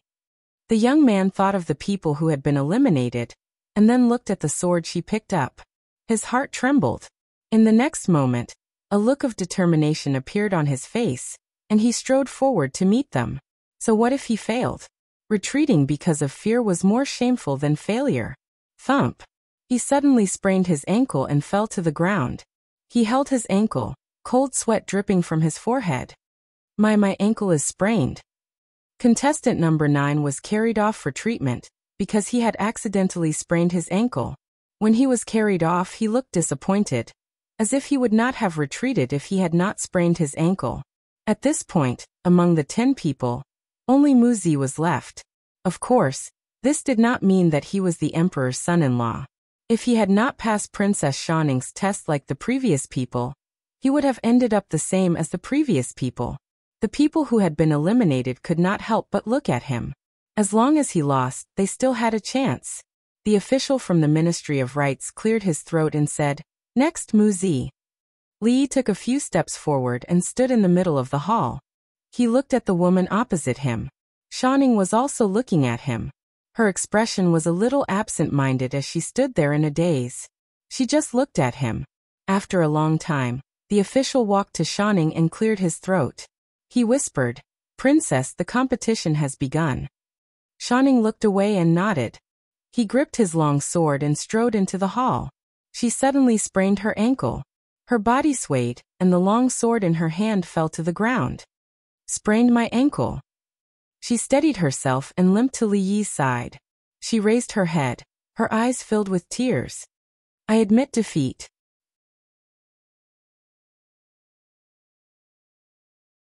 Chapter 1156. There was a moment of silence in the hall. Then whispers could be heard. Some people even looked at the ground in front of them. They thought that the Ministry of Rites was too careless. How could they be responsible for the venue?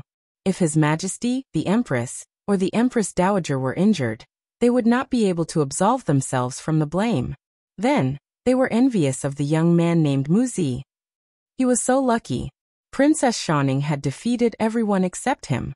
She had injured her ankle and lost without a fight. He had won so easily that it gave them a serious illusion. It did not look like he was going to marry the princess. Instead, it looked like Princess Shoning had overcome all the difficulties and obstacles to marry him. The jealousy of the people who were defeated by Princess Shoning could be felt even from a few feet away. Conspiracy. This was a blatant conspiracy. Why did they change the order of the competition when it was Muzi's turn? Princess Shanning's martial arts were so high, and this was a flat ground. How could she be so careless as to injure her ankle after taking 2 steps? Did they arrange everything before the competition? However, even though they knew there was something fishy going on, they did not dare to bring it up. The conspiracy was the royal family's conspiracy. Whoever dared to expose the royal family's conspiracy was obviously tired of living. Princess Shanning, who had sprained her ankle, was helped down by 2 palace maids. At this point, the selection of the emperor's son-in-law had been decided. The Empress Dowager and the Empress Dowager left first, followed by His Majesty and the eldest princess. When the officials finished sending them off and wanted to look for Muzi, they found that he had disappeared from the hall. Although the Empress Dowager, and His Majesty had left, the rest of the officials could still continue the banquet in the hall. Everyone gathered in 2s and 3s and whispered to each other, "This boy is a rare talent. If we train him carefully, he will become a good husband in a few decades. It's a pity to be the emperor's son-in-law." That's not true. His Majesty has always been unconventional in choosing people. I don't think he will care about this. This is definitely not his style of doing things. Li Xian paced back and forth in the hall as he spoke with absolute certainty. He looked at the eunuch at the side and said, "What about Muzi? Let him come and see me." The eunuch respectfully replied, "Replying to your Majesty, the son-in-law has been summoned by Consort Taifei." Li Xian thought for a moment and said, "Then let him come after the old princess finishes asking questions. The one with the surname Mu must have some relationship with Li Yi. He could use the throne as a wager. If he really had nothing to do with Li Yi, he could give the throne to Li Han or Emingzu."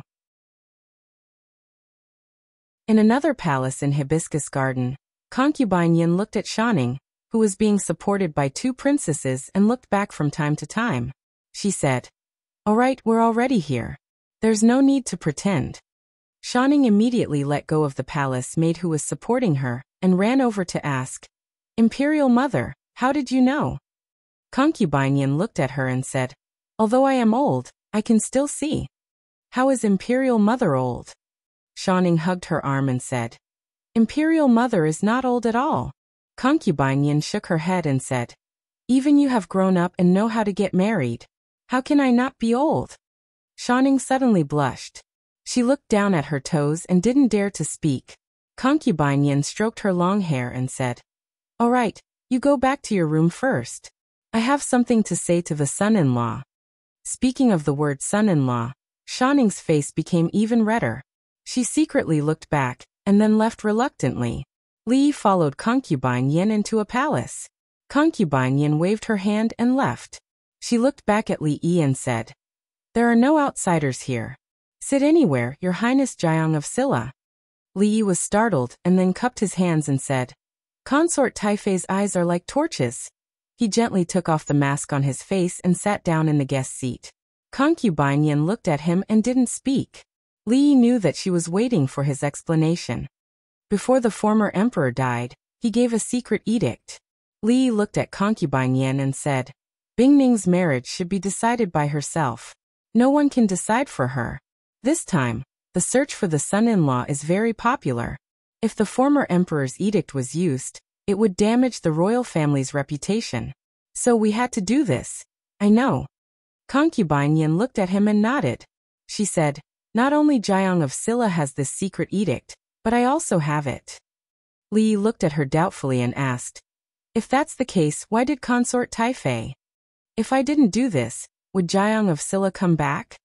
Concubine Yan's question was too direct and undisguised. Li Yi opened his mouth but didn't say anything in the end. The former emperor did have such an edict. Concubine Yin looked at him and said slowly, "But that's not the reason why I want you to come back and stand here." Concubine Yan's tone was very calm, but every word made Li Yi's heart tremble. "Bingning is my biological daughter. I only have one daughter. I watched her grow up day by day. I watched her learn to walk, learn to speak, and grow to the age of 18. Girls' hearts are always open to the outside world. It has been like this since ancient times. When they grow up, they can't be kept." She said these words and looked at Li Yi again. She said calmly, "She is already 18 years old. From the time she was 14 years old, she was no longer a child. I can treat her as a child, but you can't. You've already abandoned her once. Don't abandon her a second time. Your Highness Jiang of Silla, do you understand what I mean? Her expression was calm and her eyes were indifferent, but every word seemed to be sharp. Li looked at her and nodded. He glanced at the table out of the corner of his eye.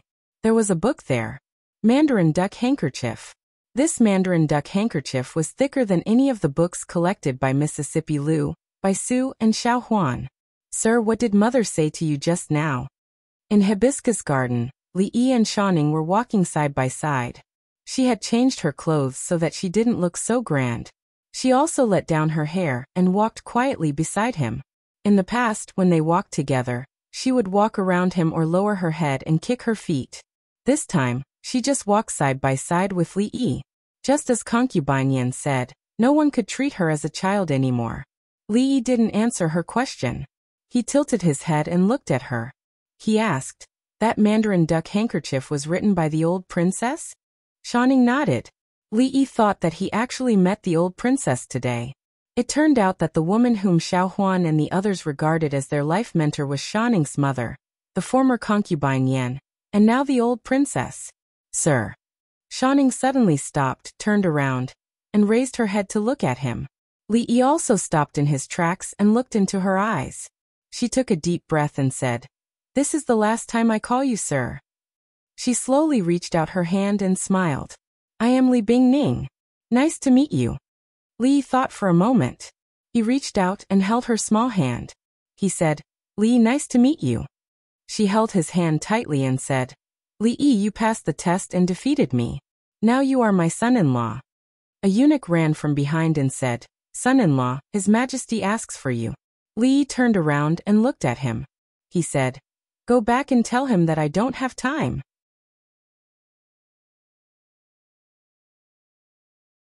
Chapter 1157. How dare you? The eunuch didn't expect the new emperor's son-in-law to be so daring to disobey His Majesty's orders and speak such arrogant words. His expression immediately darkened. However, when he raised his head and saw the face of the person beside the princess, his entire body trembled.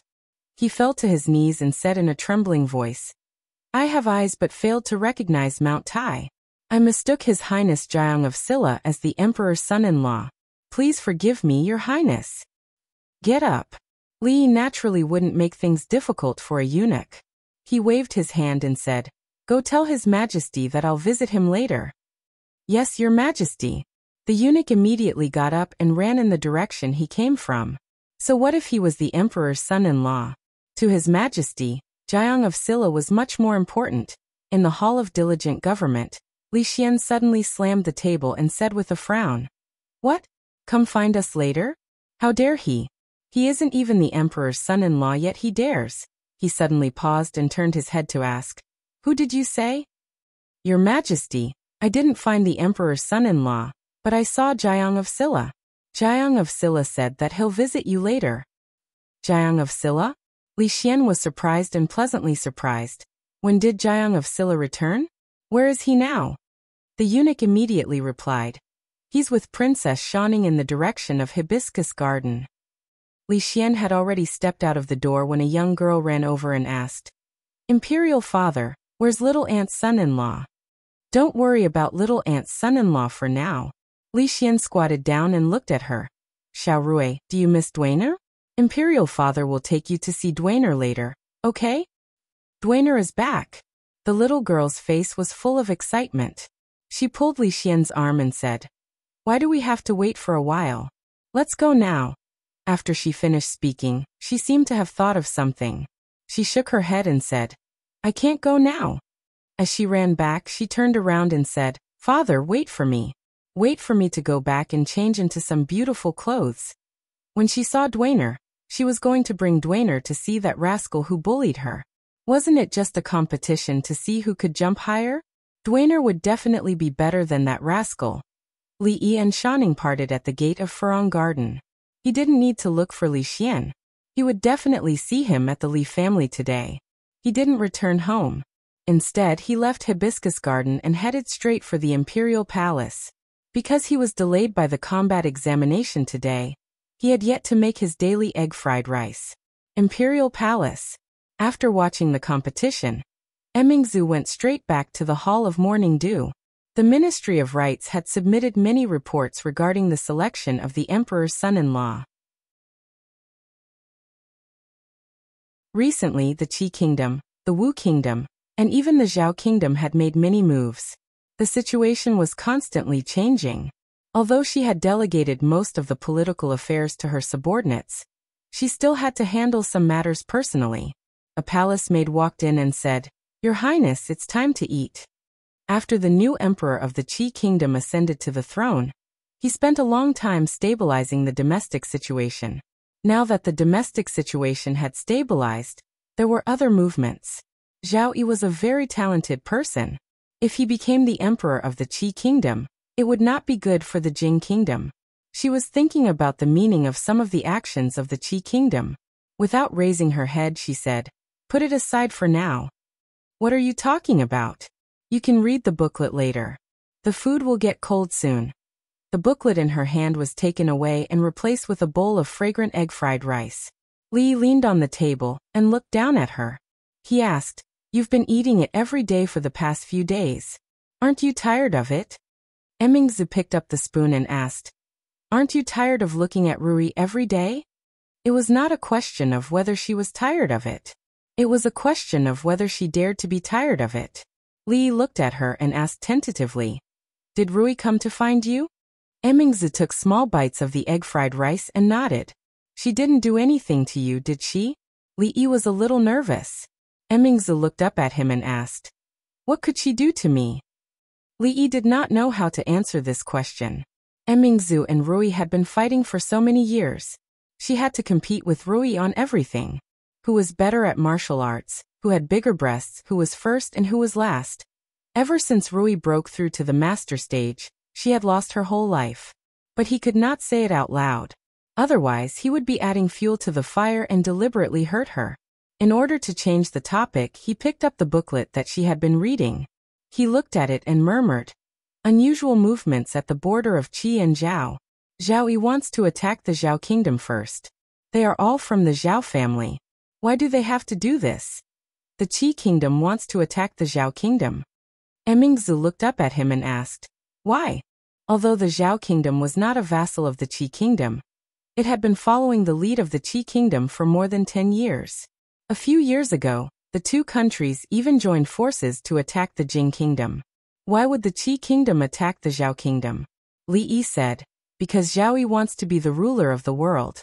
He can't defeat the Jing Kingdom or the Wu Kingdom, so he can only pick the weak ones to bully." "How do you know?" "He told me." Li thought for a while and suddenly looked at Emingzu. He asked, "The ruler of the world, do you want to try? If you want, I can talk to Zhao Yi and ask him to surrender. If he can't be the empress of the Jing Kingdom, he can be the empress of this world." Zhao Yi wanted to be the ruler of the world, but it did not matter who the ruler was. If what he said was true, then even Li could not catch up to his strange hobby. Emingzu looked at him and asked, "Don't you already have an empress? Why? Isn't one enough?" Li was slightly stunned.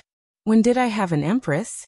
She took out the booklet at the bottom and handed it to him. She said, "This booklet was sent here urgently this morning." Li opened the booklet and looked at it. On the 10th day of the 10th month in the 8th year of Warren, Princess Duan Rong led a volunteer army of 300,000 and attacked the imperial city of the Wu Kingdom. At that time, thunder rumbled in the sky. Within a radius of 10 miles, people and animals panicked. It was said that Princess Duan Rong was blessed by the mandate of heaven and had the help of the God of heaven sent by the emperor. On the morning of the 11th day of the 10th month, the imperial city was breached. When Princess Duan Rong entered the city, the people of the imperial city greeted her on the streets. The Emperor Wu was captured by the imperial army in the palace.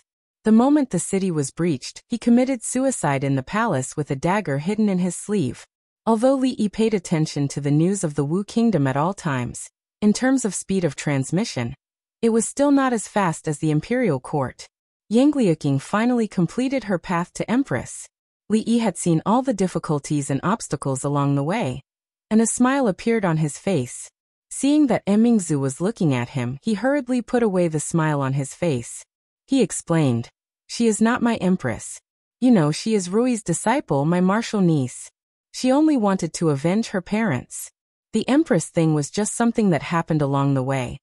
Mingzu finished eating the egg fried rice and put down the spoon.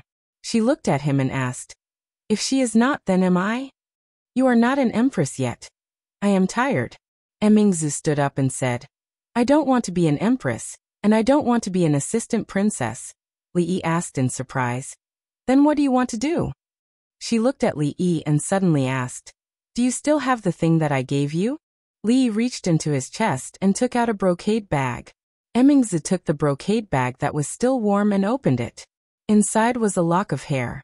She looked at Li Yi and asked, "Do you still remember what you said to me before?" "I remember." Li Yi nodded and said, "I said if you are tired of this kind of life, you can come and find me. There is one more thing." Mingzu looked at him and slowly said, Mingzu, I have good news." She looked at Li Yi and her lips moved. Li Xian's voice came from outside. She returned the brocade bag to Li Yi. Li Xian strode in and saw Li Yi. He said in surprise, "You are actually here." When they were about to reach the Li Xian mansion, the little girl next to Li Yi couldn't help it anymore. She asked in a low voice, "Uncle Li, is Dwainer back?" Li Yi nodded with a smile and said, "He's back. He has been clamoring to see you all day."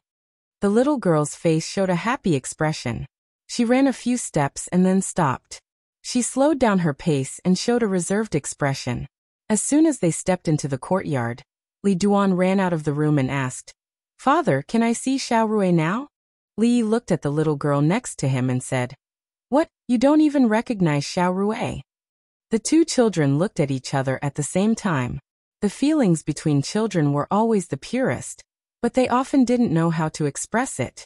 Li Duan had been clamoring to see Xiao Rui all day, but when he actually saw her, he was so happy that he couldn't even speak.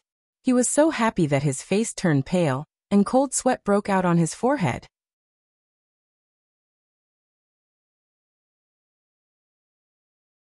Chapter 1158.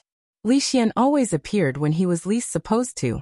For the sake of Xiao Rui, Li Yi didn't argue with him for the time being. Xiao Rui and Li Duan hadn't seen each other for more than 5 years. She was so excited that she couldn't speak. Li Yi and Li Xian walked into the room, giving them some time to be alone. "So that Mu Zi is you." Li Xian looked him up and down and said, Mu Zi Li, no wonder Shanning lost to you on purpose. Why didn't I think of that at that time?" Li Xian had enough IQ, but he was extremely lacking in EQ. A person who was always thinking of pushing the throne to someone else was definitely not normal. Li Xian had a look of disdain. "I didn't expect you to be such a beast. You even had ideas about Shanning. Tell me honestly, did you have ideas about her the first time you saw her?" If I remember correctly, she was only 11 years old at that time. The first time Li Yi saw Shanning was in the 2nd year of Jinghe. At that time she was still at Sundara. At that time, he didn't even have ideas about Mingzu. At that time, he wasn't so beastly. Even now, the 18-year-old Shanning was just a big kid in his eyes. She was different from Mingzu and the others. Li Yi cracked his knuckles and said, "Do you believe that I won't even have ideas about you when I'm beastly?" Li Xian knew that no matter how beastly Li Yi was, he wouldn't have ideas about him. But when he was beastly, he would hit him. He looked around and changed the topic. "Miss Lu and the others haven't come back?" Li Yi shook his head. "No." Li Xian thought for a moment and asked, "So you'll leave again?" Li Yi thought for a moment and said, "I'll leave after the new year." "What about Shanning?" "Take her away." "What about Mingzu?" "Take her away too." "If you all leave, what about me?" Li Xian had just sat down when he suddenly stood up and asked, "If you take Mingzu away, what about the imperial court and the Jing kingdom?" When Li Xian said this, he sounded very righteous and confident. When he was completely shameless, Li Yi actually had nothing to say in response. Li Yi sighed and said, "You can still pass the throne to Li Han." Li Xian also let out a long sigh and said, Little Han has become smarter these past few years. It's not easy to trick him anymore. And Mingzu will not leave.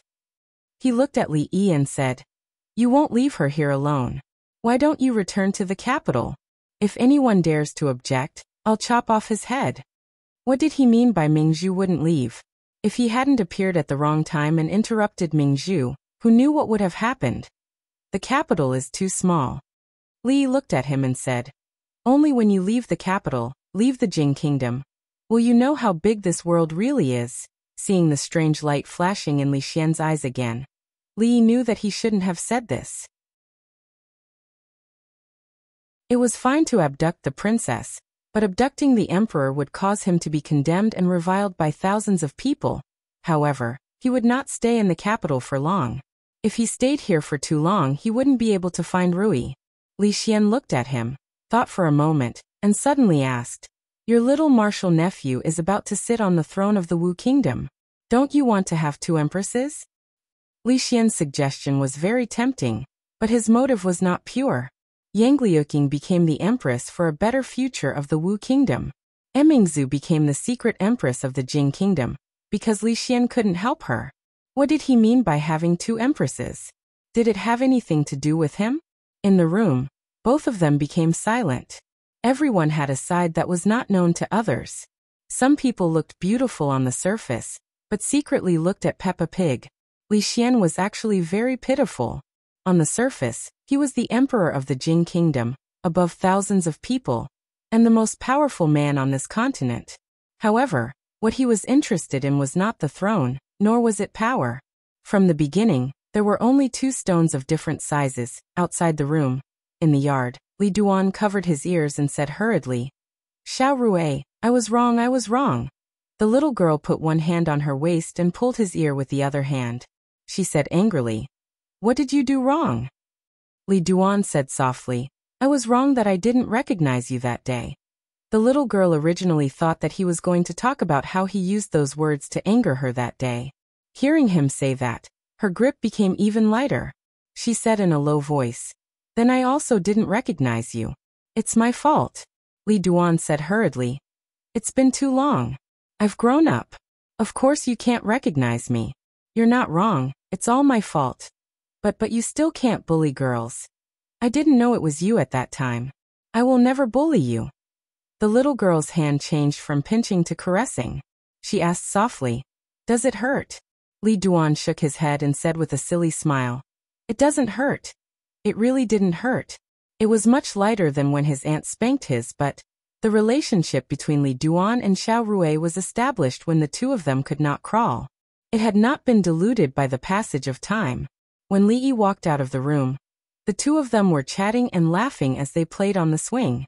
Without disturbing them, he walked out of the estate and headed in the direction of the imperial palace. He had been interrupted by Li Xian earlier, so he and Mingzu had not finished talking. He was also very curious about what else he had said to her that time when he was drunk. Morning Dew Palace. Mingzu took off her phoenix coronet and changed into casual clothes. She said, "Come take a walk with me." Ever since Li Xian had moved into Hibiscus Garden, the already spacious imperial palace had become much emptier. There were no guards in the enormous imperial garden. It was already winter, but the capital always snowed late. In the imperial garden, fallen leaves covered the ground, making it bleak and desolate. After a moment of silence, Li turned his head to look at her and asked, "What was that last sentence?" Mingzhu's footsteps paused. She pointed to an empty space in front of them and said, "Beat me, and I'll tell you." A few years ago, of course, Li Yi would not have agreed to this request of hers. But now it was different. Although Mingzhu had not stagnated in the past few years, he had made much faster progress. He could not beat Rui or a grandmaster, but Mingzhu, he was no longer the Jiang of Silla that she could bully at will. Li Yi smiled and nodded. Okay. Li Yi did not seem to practice diligently, but the tortoise breathing skill that he had learned from second great-uncle was practiced 24 hours a day. The grandmasters around him were Rui, Chang, Su and Elder Tian. From time to time, he would also communicate with second great-uncle. In this life, he would never be able to make a comeback under Rui. But Mingzhu, When they first met, he was chased by her. Later, he was suppressed by her. Today, it was finally time for him to fight back. After Jiang of Silla and the princess entered the imperial garden, it became a forbidden area. Emingzu walked to the empty space first. She took off her coat and put it aside. For the first time, Li Yi realized that he was not the person he was 5 years ago. Emingzu was also not the Emingzu of 5 years ago. She just hadn't met her fated chance. When she became a grandmaster, Rui and her would have to compete to know who would win. While he was distracted, a strong wind came from the front. Li Yi moved his body and raised his palm to meet it. 2 hours later, Li Yi's clothes were all soaked, but he won after all. He pressed Emingzu on his lap and panted slightly. He asked, "Do you surrender?" Mingzhu's hair stuck to her face. She looked a little embarrassed. She said with a red face, "Let me go. You even wrote a letter to Rui to beat me." Li looked at her and sneered. "When you asked her to spank me, did you ever think that you would have this day?" She struggled for a while, but Li Yi had sealed her acupoints. She couldn't exert any strength at all. Li Yi slapped a certain part of her body and said, "In the martial world, there are some debts that must be paid. Rui hit me 18 times that time. I remember every one of them. At that time, I thought that one day, I will pay you back 18 times one by one. This was a once-in-a-blue-moon opportunity, and he might not come across it again in the future." Li Yi's slap landed, and his face revealed an expression of revenge. Emingzu lay on his lap. After a moment of silence, she said, You said that if I got tired of this life, I would go to you and you would marry me." Li Yi couldn't slap her anymore. Really? He looked at her with some suspicion. He had guessed it right. She wanted to cheat him into marrying her when he was drunk and didn't remember what had happened. It's fake. She struggled to get up and looked at Li Yi. She asked, "If it's fake, will you still marry me?" Li Yi thought for a moment and said, "Yes." After saying the word yes, he was stunned for a moment. Maybe for 2 seconds. Then he quickly got up from the ground and ran outside.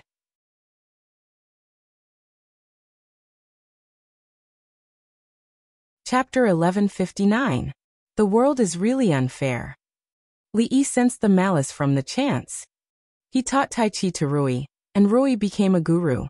He kissed Mississippi Liu, and Rui also became a guru. He could understand these two ways of breaking through. Rui had accumulated a lot of experience, and she was enlightened because of Taiji. Rui had been thinking about him for a long time, and now that she had gotten what she wanted, it was not difficult for her to figure it out. But what happened to Emingzu? I only spanked her 10 times. Why did she also become a guru? Did I accidentally open up her conception and governing vessels, and let her become a guru in an instant? Maybe he could ask Lu Luo to put up more advertisements in the martial arts world. I have rich experience in assisting, and I am a professional in giving chances to help people become guru. Only available to women, and 20% off for group purchases. For more information, please go to Rui City. The address is. He had just taught Mingzhu the principle that he had to pay for what he had done. Now Emingzu was teaching him the truth again. When Li Yi faced a grandmaster, it was not that he could not fight back. But Rui and Emingzu had been stuck at a critical point for many years. All they needed was a kiss and a few pats. So once they made the breakthrough, they could already suppress ordinary gurus. Of course, it was like playing with him. Now she was lying on top of him. To be exact, she was riding on top of him. Run. Why don't you run? Mingzhu looked down at him from above and said expressionlessly, Just like 5 years ago, you can run. Li Yi sighed and grabbed her hand. With a little force, she lay on the grass with him. A long time ago, when the academy was just built, the two of them used to lie on the grass by the lake for 2 hours. Of course, at that time they lay separately. No. Li Yi put his arm around her shoulder and said, I will take you with me. She lay on Li Yi's arm and suddenly asked, How far are you and Rui now? What do you mean? Did you hug her? Li Yi nodded. Did you kiss her? Li Yi nodded again. And then, nothing. Li Yi shook his head. She turned her body, looked at him, and kissed him. Her lips parted on Li Yi's face and said, "Now we are the same." "No." Li Yi shook his head and said, "She kissed on the lips." She hesitated for a moment, and this time, Li Yi felt a soft touch on his lips. However, time passed even faster, and before he could feel it, it had already disappeared. "You even stuck out your tongue." This time Li Yi didn't wait for her to kiss him and took the initiative to kiss her. 2 hours. What were you two doing inside? Li Xian stood outside the Imperial Garden for 2 hours. His feet were numb. He knew that Li Yi and Mingzu had gone inside, so he did not go in to disturb them. However, he did not expect that they did not go in for a walk. They actually stayed inside for 2 hours. Mingzu, who always paid attention to her appearance, had messy hair. Li Yi was even more embarrassed. Even his clothes were torn, and there were a few strands of grass in his hair. These evidence were enough to prove that they had just had an intense and long exercise on the grass. This was a bit too long. Li Yi had seen Li Xian 3 times today. Fortunately, he finally had some vision for the last time, and did not directly barge in like he did in the morning. He looked at Li Yi and Mingzu and said solemnly, "I have something important to tell you too." When the usually frivolous Li Xian spoke to them with such an expression, it meant that he really had something important to tell them. Mingzu nodded and said, "Let's go back and talk." Morning Dew Hall. Li Xian looked at the two solemnly and asked, "You two are leaving?" Mingzu looked at him and then nodded. Li Xian let out a long sigh and said, "I don't want to be the emperor." Li Xian had never wanted to be the emperor. So Li Yi and Mingzu both looked at him and waited for his explanation. "You both know that I am not cut out to be the emperor." Li Xian looked at them and said, "Mingzu has left. I can't handle the matters of the court." Li Yi nodded and said, "We know." Li Xian sighed and said, "I know that Mingzu has her own life and her own happiness. I don't have the power and I don't want to hold her back. But I don't want to be the emperor." Actually, being the emperor isn't that difficult. Below the emperor, there are still the prime minister and all the civil and military officials in the court. You don't have to decide everything, big or small. Li Yi looked at him and said, "You might as well hurry up and have a son with the empress and imperial concubine. When he grows up, you can pass the throne to him." Since ancient times, when the situation of a country stabilized, the emperor could be a mascot. As long as he didn't make any big mistakes, he only needed to supervise the officials, and the country would continue to run smoothly. Speaking of this matter, the expression on Li Xian's face became even more sorrowful. He had already given birth to 3 children, 2 for the empress and 1 for imperial concubine. But all 3 of them were daughters. Perhaps he really didn't have the same fate as Li Yi. "I might not be able to make it. If Qin Er's pregnancy this time is a daughter." He suddenly looked up at Li Yi and Mingzu and said, "Why don't you try?" They definitely wanted to try, but although his and Mingzhu's future child would have the surname Li, he wouldn't be able to inherit the throne of the Jing kingdom. Li Xian's plan as Rui would be in vain. Speaking of which, it was difficult to break through to Grandmaster, but it was even more difficult for a Grandmaster to get pregnant. Now that Rui and Mingzhu had both become Grandmasters, if they wanted to have children in the future, they would have to go through the same hardships that he and Rui had gone through in the past. Li Yi didn't think it was impossible. A lifetime was long, and hard work paid off. As long as he changed a few positions and tried a few more times, he would succeed one day. He didn't know if his situation would be better if he became a Grandmaster. Apart from other things, at least his waist wouldn't be so weak anymore. Before Li Yi and Mingzhu could answer, Li Xian shook his head and said, "No, even if you can give birth, it will be more than 10 years later. I can't wait that long." Li Yi looked at him for a long time and said, "There are so many princes in the Li family. You can just pass the throne to one of them." Li Xian looked at him and said, "Do you think I'm stupid? If I really pass the throne to someone else, do you think we can still live?" It seemed that he wasn't as stupid as he thought. Li Yi looked at him and said, "Just accept your fate. Only you being the emperor is the best. Anyone who wants to be the emperor will not have a good ending." Li Xian seemed to understand something. He looked at him and asked, "You mean only those who don't want to be the emperor are the most suitable?" Li Yi shook his head and said, I didn't say anything. There are countless princes who want to be the emperor. The only ones who don't want to be the emperor are probably you and Xiao Han. In the Mathematics Institute, Li Han, who had just solved a difficult mathematical problem, was different from usual. He didn't feel excited at all. Instead, he felt an inexplicable annoyance. A beautiful girl walked in and said with a smile, "Brother Han, I cooked lotus seed porridge. Try it while it's hot." Li Han felt even more bitter when he saw the beautiful girl, but he still squeezed out a smile and said, "Thank you, Sister Wang."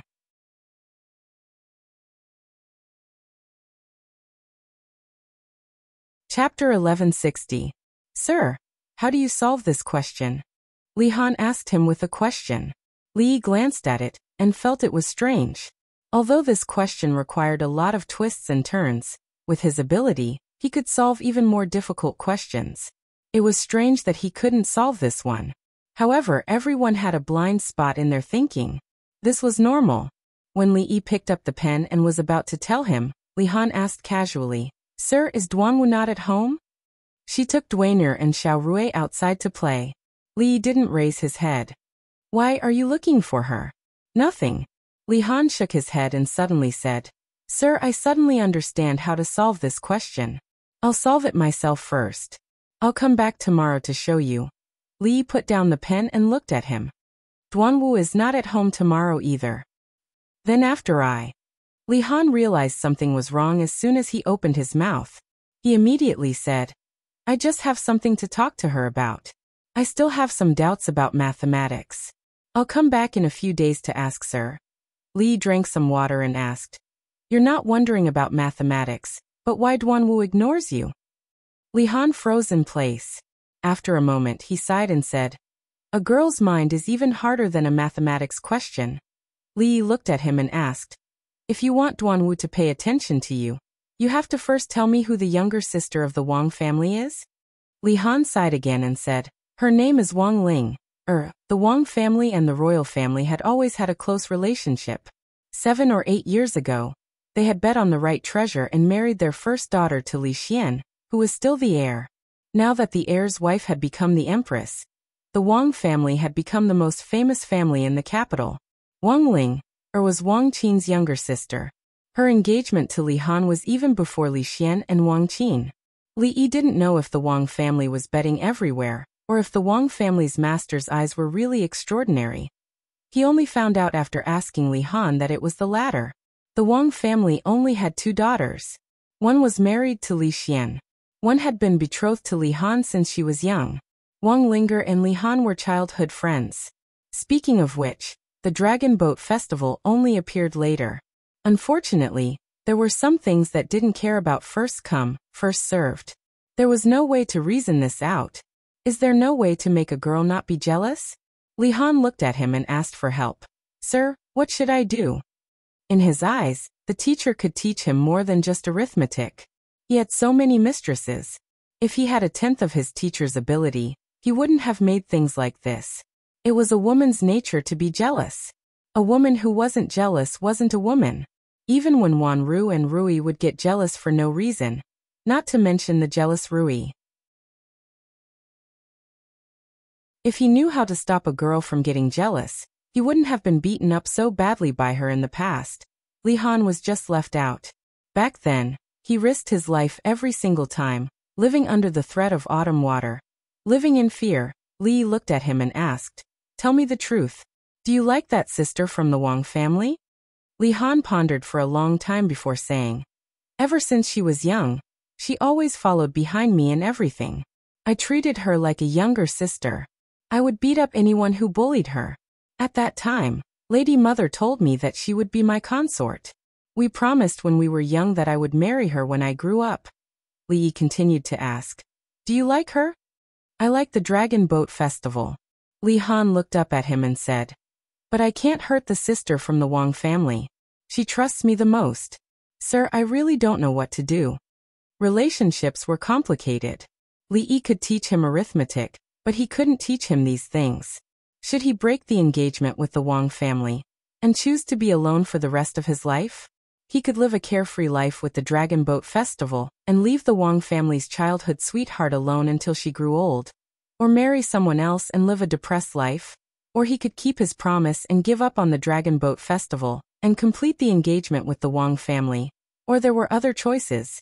These were all decisions that Li Han had to make himself. Even if Dragon Boat Festival was his sister, he wouldn't give Li Han any guidance on this matter. Li Han left. Before he left, he didn't get any answers from Li Yi. Li Yi picked up the teacup and found that there was no water left in the cup. A figure came out from the back of the hall and refilled his cup. Li Yi looked at Dragon Boat Festival and asked softly, "Do you blame me?" He could tell Li Han that he didn't care about the engagement. A good man was the one who courageously pursued true love. He was Dragon Boat Festival's brother, so he naturally had to think for her first. If it was 7 or 10 years ago, before he came to this world, when he first came to this world, he would have told Li Han to pursue free love. This was what a young man should do. However, he wouldn't do that now. This wasn't the modern world after all. There were rules here. Maybe Dragon Boat Festival would be sad because of Li Han's choice. Maybe the other girl's hair would turn white overnight because of him. However, these were all his choices. The girl shook her head and said, "Actually, they met first. Brother, am I too jealous? I ignored Li Han because I wanted him to leave Wang Linger.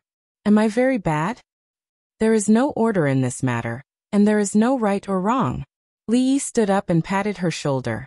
He said, "I believe that you will handle everything well." The Mathematics College and the Women's College were on vacation. When Li Yi and Shanning walked around the college, they could only see some servants. The teachers and students had already gone home. Xiao Han has locked himself in the Mathematics College for the past few days. He said that he wouldn't come out until he proved the theorem. He didn't want to see anyone. Shanning looked at a building in the distance and said worriedly, "I'm really worried that he will get sick from holding himself in." Li Han already knew that the theorem wasn't something he could prove in his lifetime. He was just avoiding it. He said that he wouldn't see anyone, but in fact he just didn't dare to see two people. A beautiful girl came from the front and bowed to Shanning. She said, "Greetings, Sister Ning Er." Shanning looked at her and asked, "Ling Er, you went to see Xiao Han again?" The beautiful girl nodded and said, "Brother Han needs to use his brain every day. I cooked some lotus root and pork rib soup. It can nourish the blood, replenish the marrow, calm the nerves and strengthen the brain. Go." Shanning nodded and said, "He likes pork rib soup the most." She looked at Shanning and bowed to Li Yi before leaving. "Then I'll go first." Shanning sighed and said, "I just saw that Dragon Boat Festival had passed. I don't know what Xiao Han will do." Li Yi shook his head and said, "Let them worry about their own matters." Shanning looked at the pavilion in the middle of the lake in the distance and said, "I haven't gone fishing in a long time. Let's go fishing by the lake." "Okay." Li Yi nodded. Shanning revealed a smile on her face. She subconsciously held onto Li Yi's hand and walked forward quickly. After 2 steps, she seemed to realize something and quickly let go of his arm. Her face once again revealed a reserved expression. Li Yi still liked to see her innocent and unaffected appearance. She didn't want to change herself for others and pretend to be reserved. "Ning Er." Li Yi looked at her and said, "You can do whatever you want in the future. Don't worry. No matter what you are, I like you." Her body trembled. She raised her head and looked at Li Yi. After a long time, the reserved expression on her face disappeared. She held on to his arm and happily said, "Then let's go fishing first. Then we'll go to the streets. I want to eat candy, people. I want to eat 10. At the entrance of a small building in the academy, the beautiful girl looked at the girl in front of her. Her face was slightly flustered. She quickly said, I only cooked some soup. I didn't know that Sister Dragon Boat Festival had also cooked. I'll go back first." Dragon Boat Festival looked at the girl who hurriedly turned around and was about to leave. Her face revealed a complicated expression. Pa! A crisp sound of porcelain breaking came from behind. The beautiful girl turned her head and saw that the soup bowl in Dragon Boat Festival's hand had fallen to the ground and shattered into pieces. "It's all my fault." Dragon Boat Festival walked over and looked at her. She said with some distress, "The soup has been poured away. We can only let him drink Sister Ling Er's soup. Let's go up together." that you're tuning in to the Lee May's Sword of Destiny YouTube channel. We're so grateful for your support, and don't forget to subscribe to join us on this incredible journey through captivating stories. Your generosity through donations truly makes a world of difference, as it's the primary source of revenue that allows me to expand and enhance this channel for you. Thank you from the bottom of my heart for being a part of this adventure.